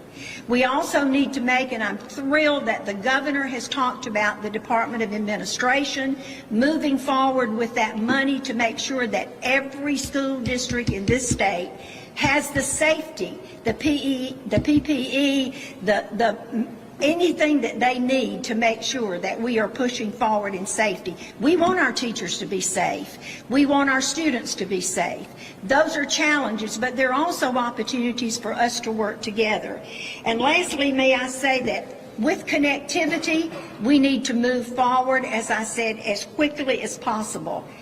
There's a lot of ideas out there, but the implementation of an idea is where your success is in education. And today, the governor and the leaders behind me have come to say, we're with you, We're going to support you. We want to give you what you need, but we want you to move forward together so that we have success in education here in South Carolina. So thank you, Governor, for bringing us together. Thank you. Thank you, ma'am.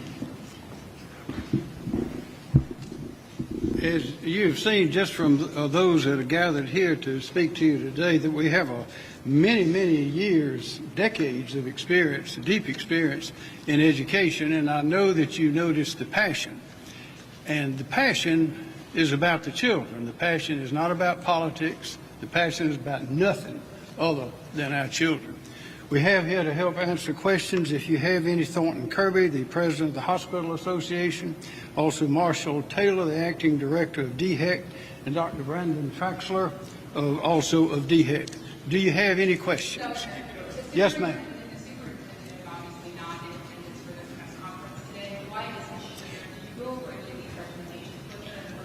Yes, ma'am. We went over all of them with her, and she had some questions, and we discussed them thoroughly. She and others were invited to be here, but these are the ones that accepted the invitation to be here today. Yes, sir. Governor, the Accelerate Ed Task Force clearly outlined that any county experiencing a high rate of incident should operate under distance learning. Only one county in our state would be eligible for some sort of hybrid approach. Why make it a mandate now for districts to do face-to-face learning for 5 days a week? And We're not making it a mandate. And wait a minute. Hold on. We're not making this a mandate. This is a decision that has been made by the legislature. It is in the law for the superintendent of education to implement. But also the guidelines from the CDC and DHEC are guidelines, and that is what these measurements were based on. They're guidelines. Yes, sir. Governor, 2 questions from a teacher who reached out to us. First, why are we trying to reopen with numbers spiking? And 2, what is the protocol when someone tests positive who may not be in that classroom setting but elsewhere in the school? We'll let Dr. Traxler answer that. Dr. Traxler of DHEC. Thank you, Governor. DHEC is working on guidance. We have some interim guidance available on our website for situations in which there are cases or contacts within a school, and we continue to develop that and to expound upon it as more guidance comes out from the CDC and as we talk to more and more leaders and people in the schools throughout the state. And Governor, why the focus on reopening when our cases are spiking more than when we closed schools back in April? We know more about it now than we did then. We were doing then what we thought was best. We are doing now what we believe based on additional evidence that we believe is best, as I mentioned earlier, and others have mentioned the American Academy of Pediatrics, which I think is 64,000 pediatricians. They've offered their insight into this, and the classroom is one of the safest places for children. All right, everybody, we are now going out to the White House. Tape playback of President Trump right now. Let's do that here for you on News Now.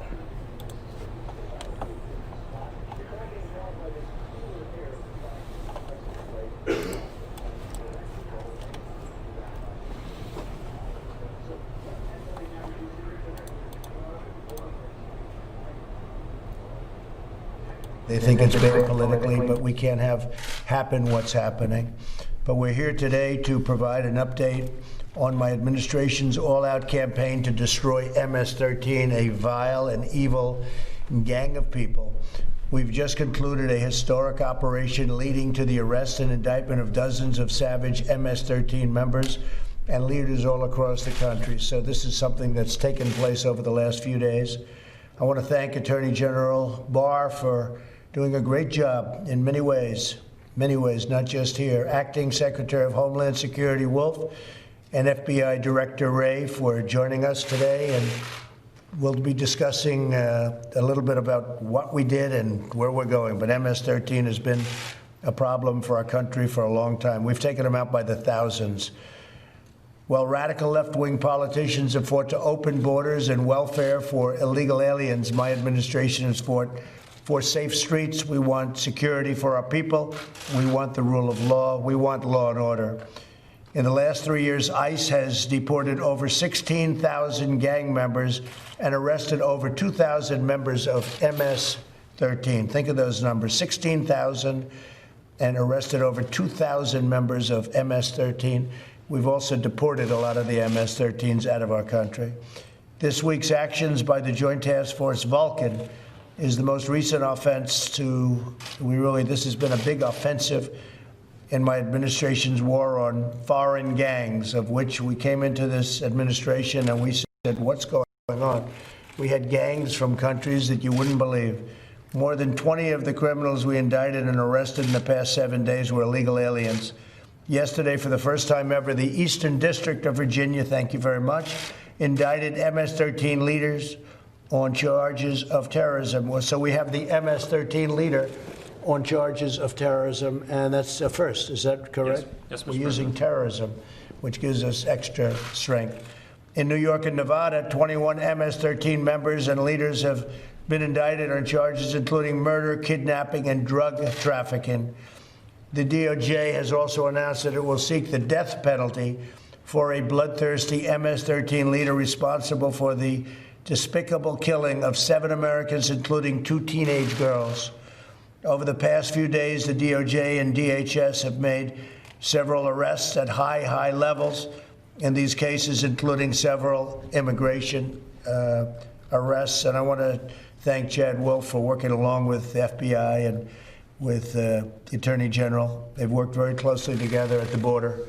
And the border, as you know, is setting new records for allowing people in that are allowed to come in, allowing people in illegally. We believe the monsters who murder children should be put to death. We seem to have quite a good agreement on that. These people murder children, and they do it as slowly and viciously as possible. We will not allow these animals to terrorize our communities, and my administration will not rest until every member of MS-13 is brought to justice. We've done a great job with MS-13, but now we're stepping it up even to a higher level. This has never happened before. There's never been any move like this before. Much of it's already taken place, otherwise we wouldn't be talking about it. So when Biden and the radical left want to open borders for MS-13 and others, we want strong borders. We want, as I've said, we want borders. Without borders, you don't have a country, and we have a great country, and it's coming back stronger than ever, from job numbers to every other number. It's coming back stronger than ever before. So we're going to have a great third quarter. We're going to have a great fourth quarter, and next year is going to be one of the strongest years economically we've ever had. So I'm going to ask A.G. Barr to say a few words about the MS-13 and what we've done and what we're doing and where we plan to go. And next week we're going to have, I think, a very exciting news conference, because we're going to be talking about some of these cities where the Democrats running them have just lost control of the cities. So that'll be very interesting. Bill, please. When I came into the department as Attorney General, the President made it clear that one of his top priorities to reduce violent crime in the United States was to destroy MS-13 in the United States. And what we've been in here discussing with the President is part of that effort, which is a Project Vulcan, or Task Force Vulcan, which is targeting the higher level players in the MS-13 operations in the United States. MS-13 is somewhat unique in this sense. They have the street savagery that you would see in a gang. It is not driven by commercial interests the way, for example, the mafia traditionally was. It's about honor of being the most savage, bloodthirsty person you can be and building up a reputation as a killer. So this in some ways is a death cult. And then they use the terror that they cause by their savagery to extort. And they've gotten increasingly into human trafficking and now narcotics trafficking. But that's a sidelight to some extent to their basic purpose, which is violence and terrorizing people. Also, unlike a street gang, they're highly organized as a transnational organization. They operate with hierarchy, with programs. They call them programs. Think of it as a crime family, essentially. And then under each program, they have different cliques. They have programs and cliques operating in the United States. While their center of gravity is in Central America, there are thousands that have come into the United States illegally. They're virtually all illegal aliens. They come in now although it's harder to get across the border, but traditionally they've come across the border into Houston and then fanned out across the United States into different centers of activity. Today, we were talking with the President about 3 actions we took. Melgar Diaz was indicted in the Eastern District of Virginia. First time we've used terrorism charges against a member of MS-13. He was responsible for activities in 13 states, 20 cliques in the United States. He was also the person who would greenlight assassinations in the United States. The orders come from El Salvador, or the request to assassinate people go down to El Salvador, and he would greenlight the hit. We also took down, this was an HSI case in Las Vegas. We took down the Hollywood clique, which operated not only in Nevada, but also in California and in the Eastern District of New York, again, Long Island. And we took down 21 members and the leadership of that organization. And then finally, these are the New York indictees.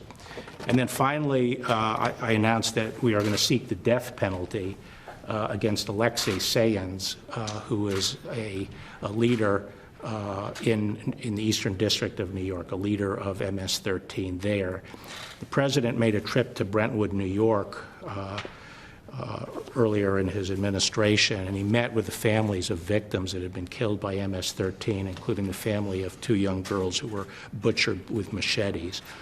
And the person that we are seeking the death penalty against was involved in those murders, as well as the murder of 2 African Americans who they just saw on the street and thought they were from a rival gang and just butchered. So those are the actions we're taking. There's more coming as we can target the leadership of MS-13. We're working very closely with the El Salvadorians on this. They've been very cooperative, and we have the HSI and the FBI with operations down in El Salvador. In past administrations, El Salvador, Honduras, Guatemala did not cooperate with the United States at all. They wouldn't let us bring people back. And under this administration, a long time ago, almost I would say my 2nd or 3rd day, I said, that's not going to work. They'd bring them back and they'd say, get them out of here, we're not taking them. And they don't say that anymore. They don't even come close to saying that anymore. So the operation is going to be very good. This is probably the meanest, worst gang anywhere in the world, the MS-13 group. And a big dent is put in them. It took place over the last few days and really over the last year. Heavy focus on MS-13. They're an evil group of people. They're sick, they're deranged, and we're taking care of it. And I want to just thank these great crime fighters that are with us today. Thank you. So the U.S. Attorney from Nevada, Nick Trutanich, the U.S. Attorney from the Eastern District of Virginia, Zach Terwilliger, obviously you know the Director of the FBI, Matt Albens of the ICE, Mike Carvajal of Bureau of Prisons. You might ask why the Bureau of Prisons, because they do like to try to operate out of prisons, and we have to make sure we collect intelligence in the prison system. And then Regina Lombardo of ATF, Tim Shea of DEA, and of course you know the Secretary of DHS, Chad Wolf. It's like central casting. If we forgot one person. The head of this program is John Durham, Jr. from the Eastern District of New York, who has spent how many years recently, John? I've been in the office 15, but I've been doing MS-13 for 10 years. 10 years. On Long Island, which is one of the hotbeds of MS-13 activity, or at least was. Good luck, Jim. Good luck. That's really good. So important. It's like central casting. People are like central casting, and you're going to do a great job, and we appreciate it.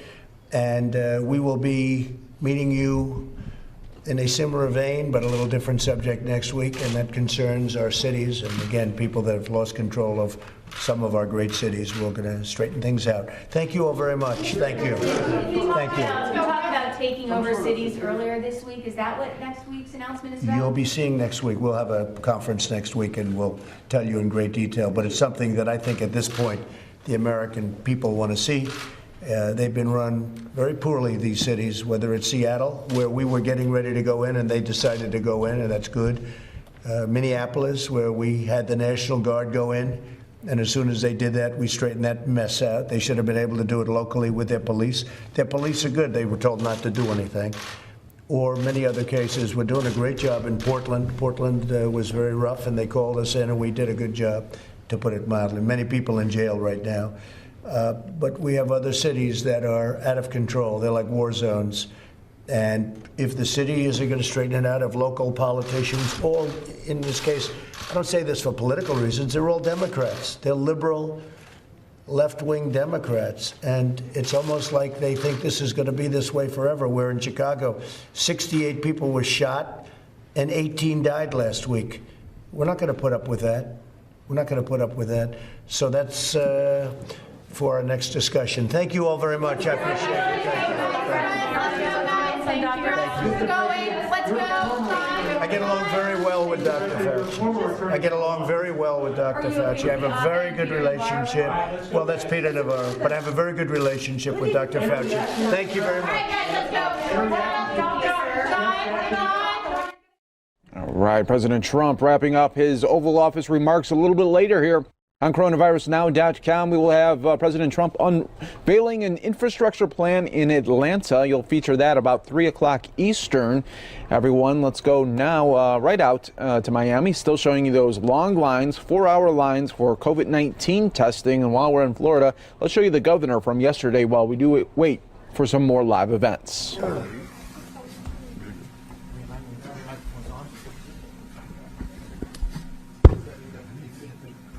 All right, well, good afternoon. I want to thank Mayor Jimenez for bringing together really the people that make Dade County work, our mayors. The mayors here are on the ground. They have to deal not only with COVID response, but everything that affects their constituents' daily lives. They're really the ones that make it happen. So I want to thank you guys for coming. Appreciate all your hard work. Being a mayor when you're in a position of any executive responsibility, particularly mayor, it's not about Republican, Democrat. It's about getting things done. And we're in a situation now here in Miami-Dade County in particular where we see, some of the metrics have risen. Certainly the number of positive tests, which are an indicator, but not necessarily the most important. But we have seen, of course, increases in visits to the emergency department and in hospital admissions, particularly over the last 3 weeks. And if you look at it, what's happened in Broward, a lot of the hospital admissions, particularly in the southern part of Broward County, are from Miami-Dade residents. And so as we look throughout the state, there's a lot of challenges to deal with COVID-19 in different corners of the state. Are apprehensive. People are hurting.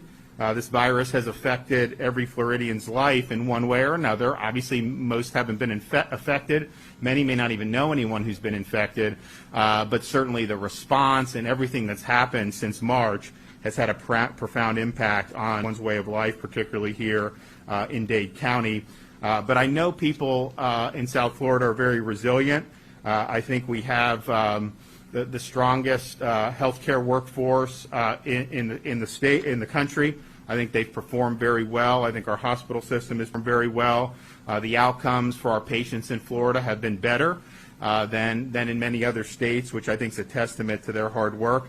I think the important thing is we've got to all work together, all be on the same page. We have good support at the federal level, and obviously the state, needs to be here working hand in hand. We've worked very closely with many of you throughout this. We want to continue to do that, but I think everyone being united right now and saying, okay, what do we need to do to turn the tide with the coronavirus?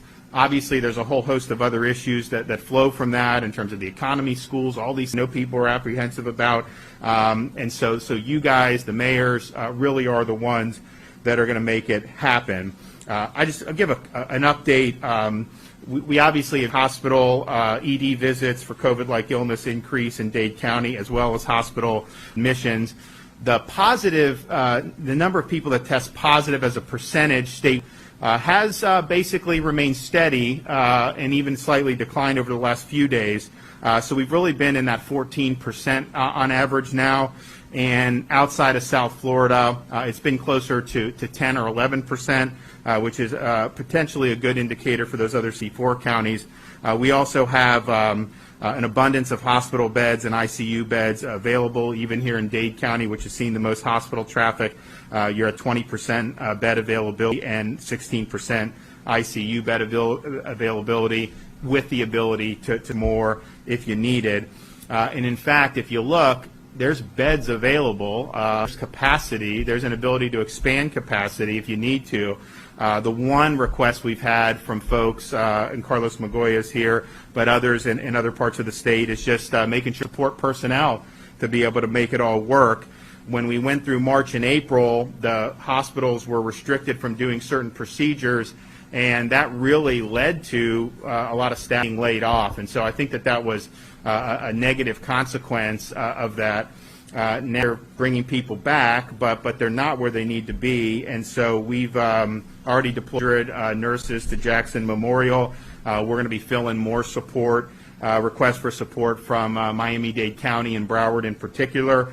We have 1,000 nurses and medical personnel, and we have the option to add up to 2,000 more as those requests are made. We also have the ability to provide different resource enhancements here in Miami-Dade and other places. We're really happy that we've been able to open a lot of these COVID-only nursing facilities. We now have 15 operational locations, houses 1,000 beds, and we have 9 additional sites opening in the future, near future, which will add over 600 beds. And so when you talk about the most vulnerable population, our residents of long-term facilities, having somebody test positive and then being able to safely isolate them in a COVID-only facility can prevent a massive outbreak amongst our most vulnerable. It also gives hospitals the option to use it as a step-down facility if they have a long-term care resident who's medically stable, still contagious, and can't go back to the nursing home, but can go to one of these COVID-only facilities to isolate. We're also continuing with testing. The last week, we've averaged in the state 90,000 test results a day. That is way, way beyond what we were doing in March, April, and May. So part of the reason we have more positive tests is because we're doing so much testing. We're going to continue to do that. One of the things I think that's been probably the biggest concern is, people can kind of get tests now more readily than they could at the beginning, but because so many tests are being done, a lot of these commercial labs are backed up. And I mentioned yesterday when I was down here, we're working on trying to find ways where, with self-swabbing of symptomatic people, we may be able to work directly with some of the labs that may have some capacity to try to get a better turnaround time. I mean, if you swab and then you get the results back in 7 days, that's not ideal. And particularly if you have symptoms, I mean, people need to know whether they isolate or not. So we're working on it, but the U.S. is doing 700,000 plus tests a day, and that is causing major backlogs across all the major commercial labs of the United States. I think that what Mayor Jimenez has done, what these mayors, the municipal mayors have done, is really impress upon folks, the messaging of, following the guidelines that they've put into place. And we've had different guidelines in different parts of the state. Some of the counties have Phase 2 guidelines. Here they're Phase 1, and then they have county and municipal ordinances that supplement that. And I think what we found is when people follow the guidelines and they follow the program, we tend not to have major problems when it comes to coronavirus. And these guidelines are meant for us to be able to have society function, let people go to work, let people enjoy themselves, but do it in a way that minimizes risk of transmitting this virus. And so I just want to say to anyone in Miami-Dade, follow what they're putting out, whether it's facial coverings, whether it's with elderly and at-risk folks, staying at home as much as possible and avoiding crowds. We've talked about, for the general public, trying to minimize high-risk places. We talk about the C's. We've had public service announcements to this effect. closed spaces, particularly poorly ventilated spaces, crowded places, and then close contact settings where you're in close contact with someone for a sustained period of time. Those are going to be the types of venues that are going to contribute to spreading this virus throughout Miami-Dade County. And so I support what they're doing. They're looking out for the best interests of their constituents. And, I think it's really important as we're at this critical moment here that we're able to turn this in a better direction. And so I just want to thank everybody again. We'll go around and hear from folks. I think the one thing that I think is good with this meeting is, we have an opportunity to really collaborate and be on the same team. And I know we all have kind of constituencies. You all have to get elected different ways. But, at this moment, unity of purpose, all being on the same page, I think is very significant. So just the fact we're all coming here together is really a testament. This is a incredibly large, incredibly diverse, dynamic county.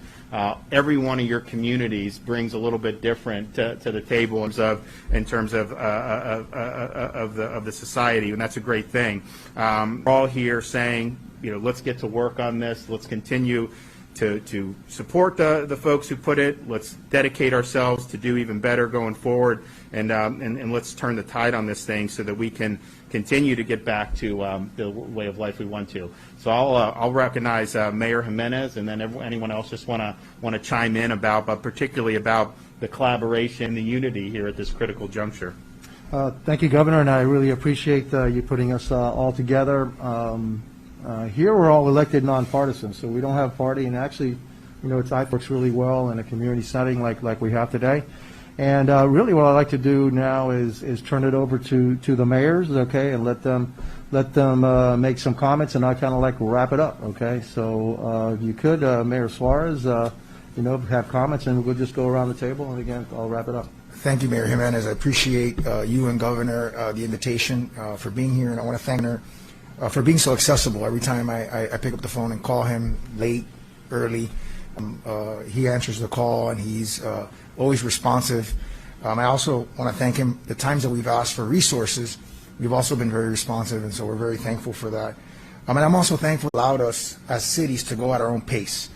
I think it's important that while unity of message is critical in a moment like this, and I think you emphasized it, has been very helpful as a city to be able to go at our pace and potentially at a slower pace because of the density with which our cities have. Some of the things that we've discussed and very responsive to, one of them is getting some potential isolation hotel rooms, which is something that I've spoken to you about, and I know you've spoken to Jared Moskowitz, your emergency manager. The other one, of course, we had a press conference requesting 500 more contact tracers. That's something that we discussed prior to the press conference.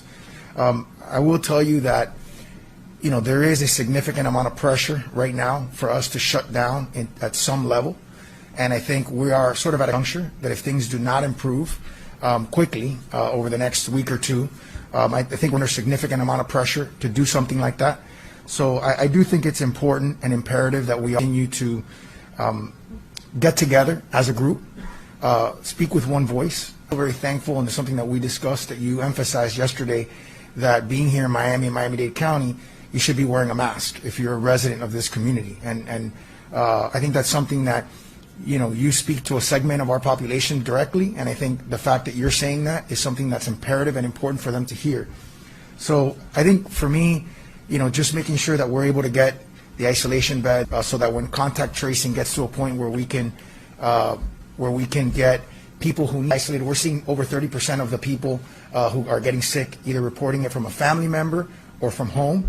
And so we want to give them, some of them, as you know, are not high income people. They may not have the ability to isolate. They may not have the number of rooms in their apartment or in their home. And so giving them an opportunity to be able to go somewhere else, whether they're vulnerable, like an elderly person, or whether they're very young, which would, potentially has the possibility of affecting the rest of the people with a lag in testing times. I think that's imperative. And then the contact tracing, and I know Mayor Gelber will probably talk a lot about that, so I don't want to steal his thunder. But for me, it's more on the informational side. We have to make a lot of decisions. Whether we close something, how we close it, to what extent do we close it. And if you think of contact tracing as a pull, in a sense, we need the ability to have as much actionable data as we possibly can have, so that we can make intelligent decisions that we can justify to our residents and to our business owners. And I think I'll just finish by saying something we talked about back there, which is I think we need to have a long-term strategy, right? And I understand it's difficult to have a long-term strategy because, and Carlos will remind us, we're sort of fluid in reacting to this crisis, and he's doing a phenomenal job of creating a sort of capacity at his hospital system that will help us manage this hopefully over the next couple of weeks, which are going to be critical. But I think having a long-term plan and being able to communicate that directly, this is the point at which we're going to have to shut down. This is the point at which we can reopen. These are the things that we can reopen and how. And I think, the reopening plan was great if everything went well, right? If we continue to go down, there was a methodology to how you open.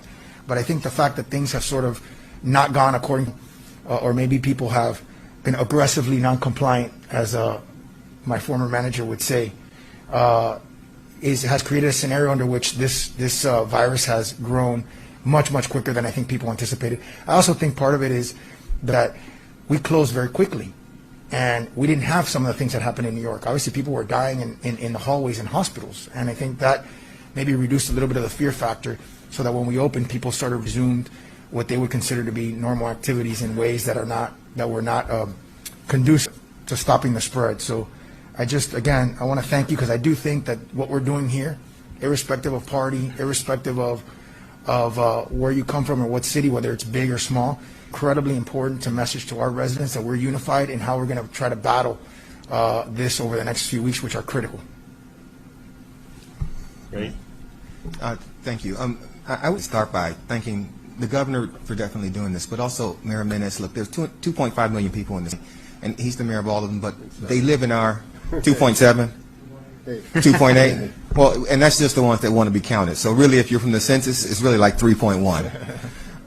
But they're all of your residents. They're our residents too, a lot of them. And sometimes we forget that political subdivisions exist in larger political bodies. And so coming together, having this conversation, actually speaking the needs and issues of everyone in this community, and how we actually get through this together. And that's all of our goals, how we get through this together. That's going to be important. Something that Mayor Suarez said, look, the key of being able to speak to our public, the whole public in Miami-Dade County, and say, hey, these are the milestones that if we can get to here, if we get here, this is when we're going to have to start looking at closing stuff again. Because right now, people don't believe that actually can happen. But we understand, as people who are charged with ultimately the health and safety of the residents of this area, that this level of increase is not sustainable. This actually has to slow down. Having those conversations as a group, having those conversations under you all's leadership is important, because ultimately, when we have to do things, we're going to have to do them together, and doing them together actually gives us the ability, a much force. I want to also say that the information that we get from contact tracing is something that invaluable to us. We need to know. We need to know not just where people are getting it, and I agree that it might be more important once we see a little less infection in the community. But we're going to need to know, who's getting it, how they're getting it, where they're getting it, so that we can actually use that information to stop its spread. We know we don't have a vaccine for this. How we're going to stop this right now are the little things that Carlos and his folks will tell you about. They'll tell you about washing your hands. They'll tell you about social distancing. They'll tell you about wearing a mask. They'll tell you about information. That's how we stop COVID-19 now. Those are our tools against COVID-19 now, and we have to do that. Something else that's important is how us as political subdivisions, how we actually get through this for our residents. I appreciated the conversation we had that reflected on how we're going to look at finances, because this is something that's going to tax the capacity of cities and the county going forward to provide for our residents. And so all of those things, and being to have those conversations to not achieve perfection, but to achieve progress, with the understanding that everyone sitting in this room wants the best for everybody in this state, everybody in this country. We might disagree on sometimes how to get there, but we all actually have one goal. These conversations are how we actually move the ball down the field, in an analogy. Right now, we're like in the second. I wish we were in the third quarter, but we're in the second quarter. But I think that we can win this game if we just operate as a team. So I appreciate you all. Thank you all for being here. Thank you. Thank you. I think the public needs to know that just because we're doing this public forum doesn't mean we don't talk to each other all the time. I think we talk to each other all the time, sometimes about each other. But that's happening, and it's important to know. And I just also want to say that we're from different political parties, but when I've tried to reach you, I've reached you. Your staff have been always available. I talk to the Surgeon General regularly. I talk to Shane, your Chief of Staff, unfortunately, too regularly. and obviously, Jared Moskowitz is available to all of us because he's so important in terms of the testing apparatus. So the public needs to know that we all are talking and we're communicating. And by the way, I appreciate that. I do. This is a very pernicious virus. It's very hard to get a handle on from a healthcare perspective. It's equally hard to handle on from a governance perspective. It bakes into the community so that whatever you're seeing today actually feel for a couple of weeks. So how do you tell people you need to do something for something that they don't even affecting them for weeks into the future? It's hard to prove a negative in terms of making people do things. And my friend Mayor Suarez always likes to say we don't have a vaccine yet, so our vaccine is communication.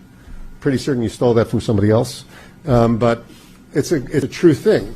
And I think that's the most important thing. So since you've asked us here, I'll give you the two sort of suggestions that I would hope, because you seem to be a pretty good listener, Governor. So here are the two things. The first, I always have noticed during the hurricane, I'm always amazed when all the political leaders stand up and tell things that are, they tell them to leave their homes, they tell them how to leave their homes and when and where to go. They create huge dysfunction, but everybody seems to follow our unified lead. Maybe because they have an experience with the hurricane and they know, and they don't have an experience with this. But it's been incredibly troubling to me that even in my own community, the amount of people who don't think they need to do something is enormous. Even in this community where no one ever thought Carlos would have over 2,000 people in the hospital system in Dade County. We wouldn't have imagined that a month or two ago. And I think a lot of this has to be, we have to create a greater sense of urgency and not just sort of telling people, not just urging them, but creating urgency. And I think a lot of that, I watch messages from all over the place where people are saying, well, if you look at it this way, or last week even the Vice President talked about, we're in a really good place or in a good place in Florida.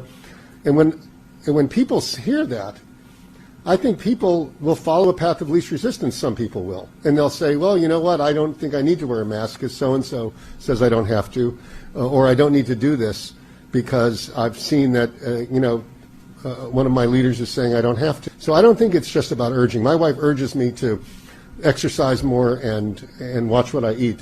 And she's failing in both those regards. I think we need a sense of urgency in our community right now, a true sense of urgency. And I think it really has to come from the president, from the governor. We're trying best, but people will follow the messages they hear from the people that they believe and they respect, and I think they have to know that. I mean, I know we've had disagreements about whether we have a state mandate for a mask. The only reason I've thought is I think it will tell people you have to do this, not just urging you to do it, but it's urgent that you do it. The second thing I want to leave you with is the contact tracing. The CDC says it's a gating criteria. It's a core responsibility, and a lot of people don't know what it does or how it's done, because as we talked about here, Department of Health doesn't really tell you the metrics of what they're doing with contact tracing. Nobody in the public knows how many people they're reaching, whether they're getting close contacts, how they close each case, what they're actually doing. There's just no knowledge of that. In fact, it was hard for us to get it, and we talked to them 3 times a week. Last week we found out that on one day, it was a tough day, only 17% of people were contacted. And I agree with what has been said in that when you're in a spike like this, when you have 3,200, 35 a day, it's going to be nearly impossible to contact trace. But I think that the tracing is the only other thing we can do to cabin and control the spread of the virus, other than all these countermeasures of masks and distancing and everything we're doing. That's the one thing that the CDC says you actually can do things with. And I don't know that our contact tracing is up to snuff right now.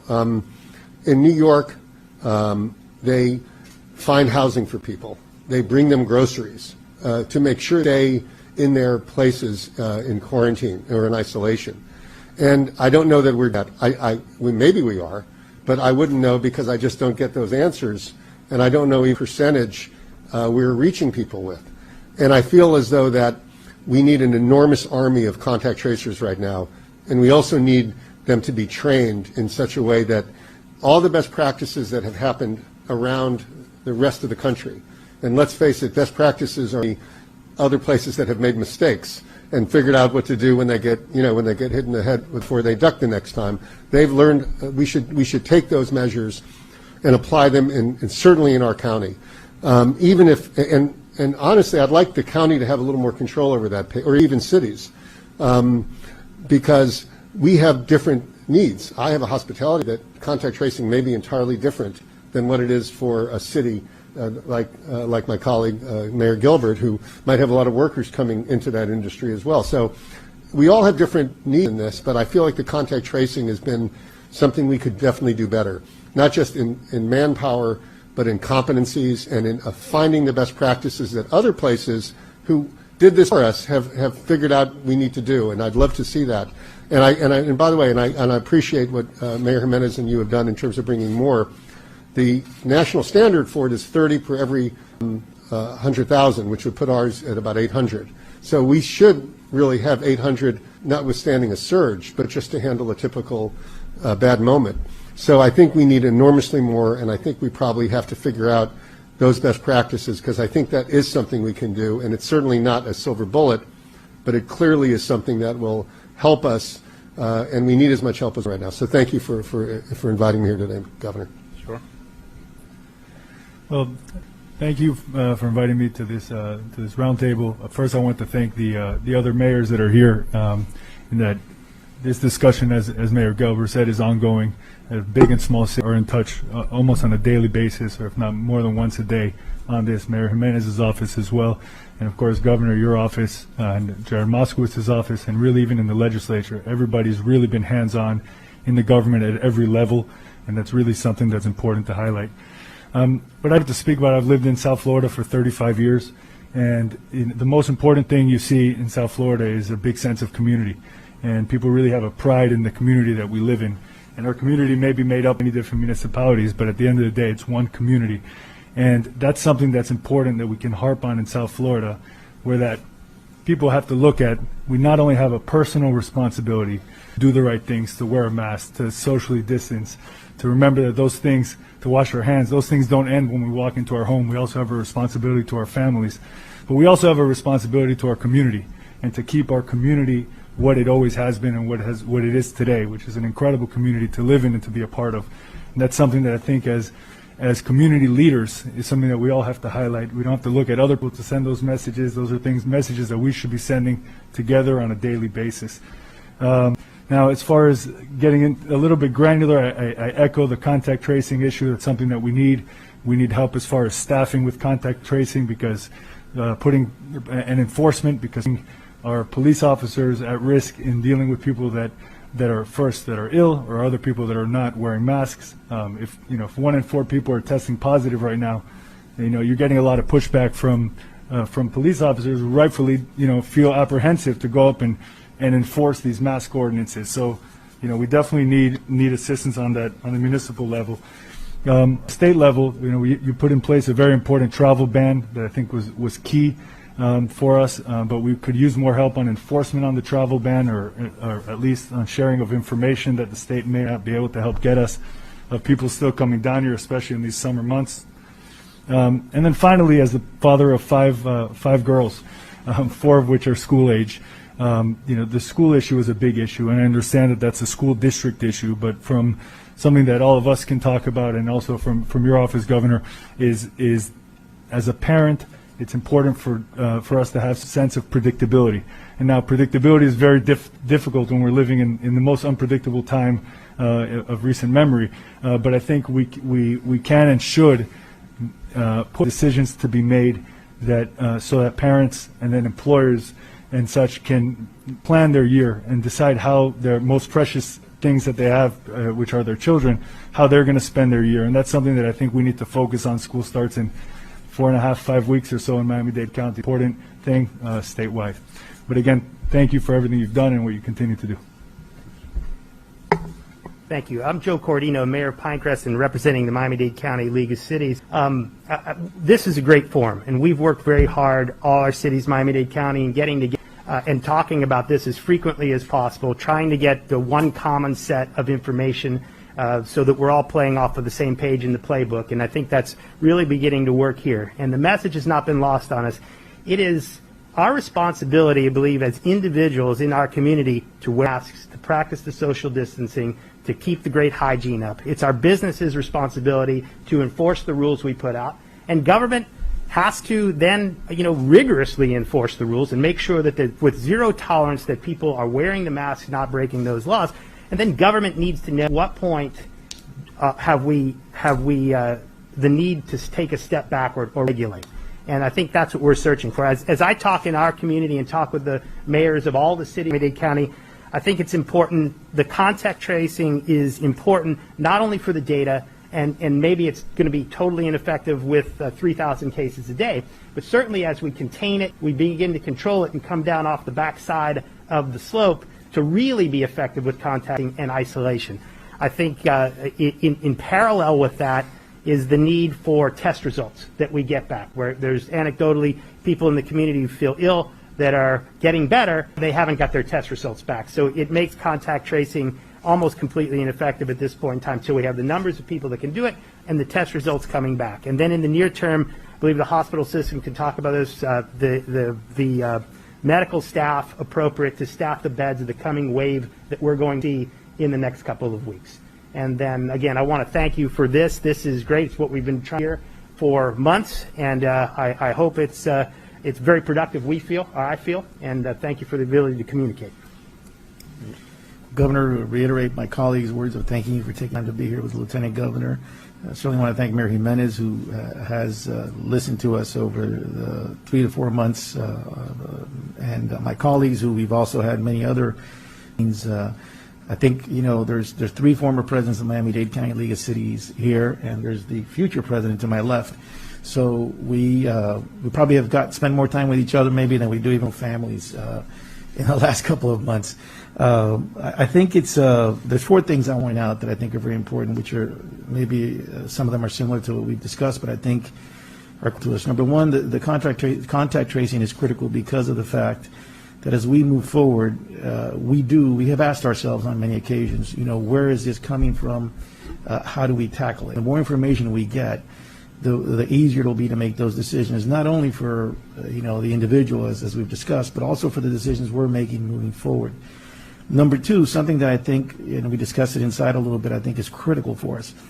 The Department of Health is an entity that is under the state, but it's very important that the information that we get from the Department of Health be consistent with the information we have in Miami-Dade County. And I think that as we move forward, hopefully, we can be on the same page. Sometimes when our constituents ask a question, they ask, why is the number different from this website than from this website? And I think that causes a lot of angst amongst the residents, because in the question they ask is, why are you not on the same page? And I think that Which numbers have been different? But primarily the numbers of, how many people tested positive, how many people, and I don't know if there's a lag time, and there may be a lag time. I've been in meetings with Department of Health representatives, both with Mayor Jimenez and with some of the other mayors here, and the information is always exactly the same. So I think that's why it's so critical that we have the same information, because if we're going to have the same messaging, which is point number 3, I think that we need to have certainly the same information, because we will get asked those questions by our constituents. I think number 3 obviously is the message aspect of it. A lot of that is up to us as community leaders, as all my colleagues have mentioned. But I think it's very important that as we move forward, there's an understanding that, and by the way, you being here is a tremendous difference. I can't tell you what a big difference it makes to send the message to our residents in the same room. It's important that Mayor Jimenez be in the same room as the rest of us, and that's great, but to have you as the governor makes a big difference. I think that the third issue is the messaging as we move forward. I think that while we can have differences of opinion in municipalities, there's 34 of us, and there's the county, some differences. On the key issues, the messaging needs to be the same, because that's where our constituents get confused. I happen to be in the middle of Miami-Dade County, surrounded by unincorporated and incorporated areas. and the confusion when the messaging is different from our residents is incredible. And to explain that Miami Gardens is not Doral and that, Virginia Gardens is Miami Gardens. So if we have the same information and we have the same messaging, we'll go a long way to allay the fears of our constituents.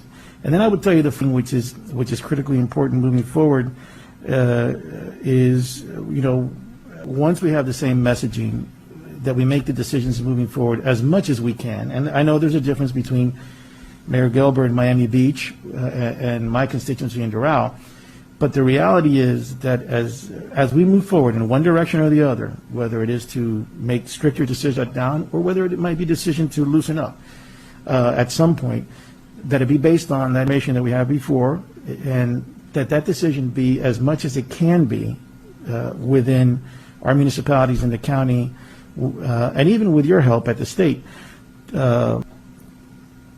going in the same direction. And why do I say that? I say that because it does no good to have one rule in Doral and one rule in Miami or one rule in Pinecrest, because everybody in our cities travels from one to the other, may work, may have friends, may have colleagues, etc.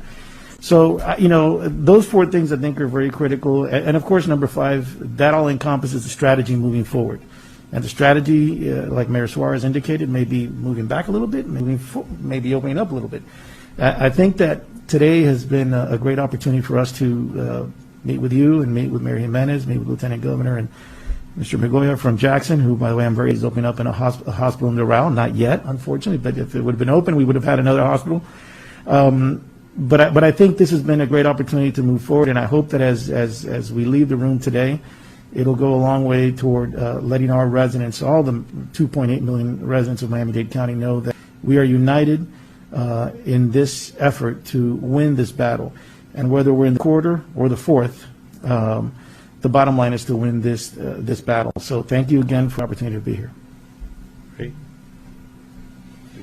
Again, thank you again, Governor, for putting this meeting together and having these mayors come together. A representative group of, there's 34 mayors in Miami-Dade. We couldn't fit them all in this room, and I'm sorry about that, but this is a good representative group of large cities, smaller cities that make up Miami-Dade County.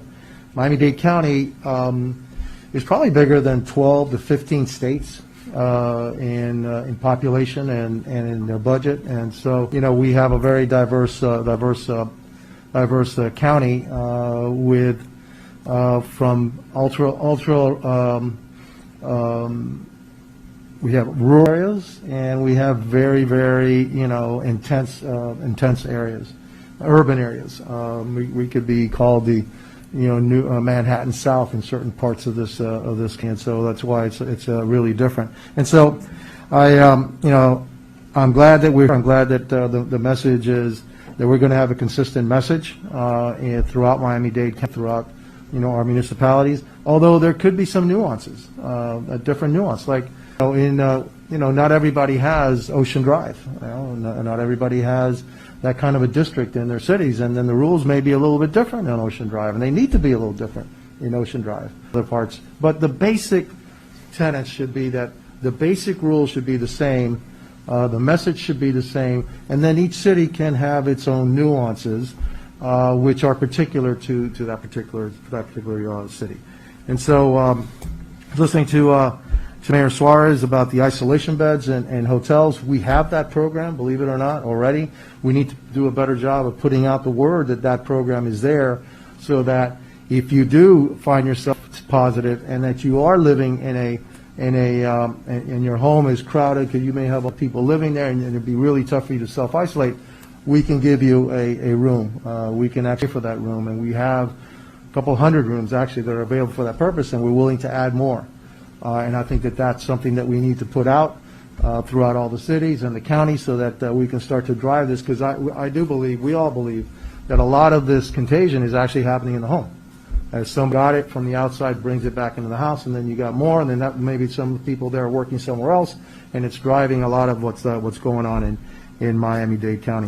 There's been a lot of talk about contact tracing. We added 250 contact tracers here, paid for by Miami-Dade County. according to Dan Gilbert, we need a couple hundred more, because that takes it to about 600.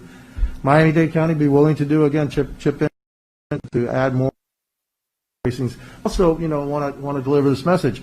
That is not the silver bullet. In this point, we have community spread. We need to bring down the positivity rate. We need to bring down the number of people that are infected, and then contact tracing can really make a difference. We can get good data. We'll bring in our medical experts. We have some great healthcare workers, you all know, doctors and nurses that are doing a great job, but we also have some great professional administrators that are balancing every day the number of census that we have as it relates to how we shift from non-COVID patients to more COVID patients. At Jackson alone, I can tell you that today we have 1/3 of our COVID patients. But the census has not changed from 30 days ago when we had half as many COVID patients as we do today. And that's the kind of work that's happening in every hospital as we continue to grow the kind of COVID patients to be able to manage this. And we're comfortable that the next several weeks we can continue to do this. But we can't do this forever. And I hear what you're saying. Listen, testing and contact tracing is all important. But even if today we started to really quadruple the number of contact tracing we're doing, you'll see 4 weeks or a month before you see the action to that. We don't have a month in front of us. We have to do something now. So what I need to see from everyone here that we all need to do is use your police departments, firefighters, all municipal workers, all public officials to be out there being ambassadors and enforcing the masking, social distancing, and cleanliness as a way to get this done. And I know, Mayor Suarez, you talked about the aggressive, non-compliant people, and there are a lot of people out there that flatly refuse to wear a mask and flatly refuse to be social distanced. And unfortunately, we can't do much about those, but we need to make sure that those are the very minimal minorities, because otherwise we're not going to be able to get this turned around the way we need to turn it around. I really believe that this group can do this. I also believe that the work that was done here countywide as far as creating the curfew and reducing some of the actions as it relates to restaurants and so forth, it's going to take a while to see what happened. We did that a week ago, and I think it's going to take another week to 10 days, maybe 2 weeks to see action, but I think you'll slowly will start improving. As that happens, there'll be a laggard from the number of beds. So the goal is to, by first week of August, to start seeing the number of beds actually minimizing. And we can comfortably manage, not comfortably, with a lot of stress and a lot of hard work, we can manage these beds in COVID patients. Our people, our healthcare workers have been at this now on our 5th month, and they're tired, they're stressed. And I can assure you that a healthcare worker, none of them want to lose one patient. And they cry over every patient they lose, whether they happen to be 40 years of age or 98 years of age. So we want to make sure that we can continue to do the work that we're doing, but we need the cooperation from the entire community. And you mayors around here representing the community can help us a lot by making sure that everybody is compliant as best we can. So, and I know you all, I know that you could do it, but thank you again to all of you. Governor, again, thank you very much for putting this together, and we are going to continue to work together to make this happen. Great. Great. Thank you, Governor. It's such a pleasure to be here with all the mayors. What you see here in Miami-Dade County is a microcosm of our state. We are indeed a diverse state, and I think nowhere is that more evident than here in Miami-Dade County. You've got mayors from big cities, urban, rural, and I think that is a testament to the leadership with Mayor Jimenez and all the respective city mayors. So thank you for the hard work, because you are indeed the leaders that are responsible for your constituency and also have the trust built in to help us with those messaging points that you've heard: social distancing, compliance with the mask ordinances, making sure that sanitation is continued. And so all of those things I think are critical. But the other thing I do want to say and stress is that through the beginning, instead of this pandemic, we have been faced with unique challenges, and the governor has met those challenges head on. At the beginning, when we couldn't get testing, he worked diligently to bring more testing, and you see that in the numbers that we tested today. We've also been able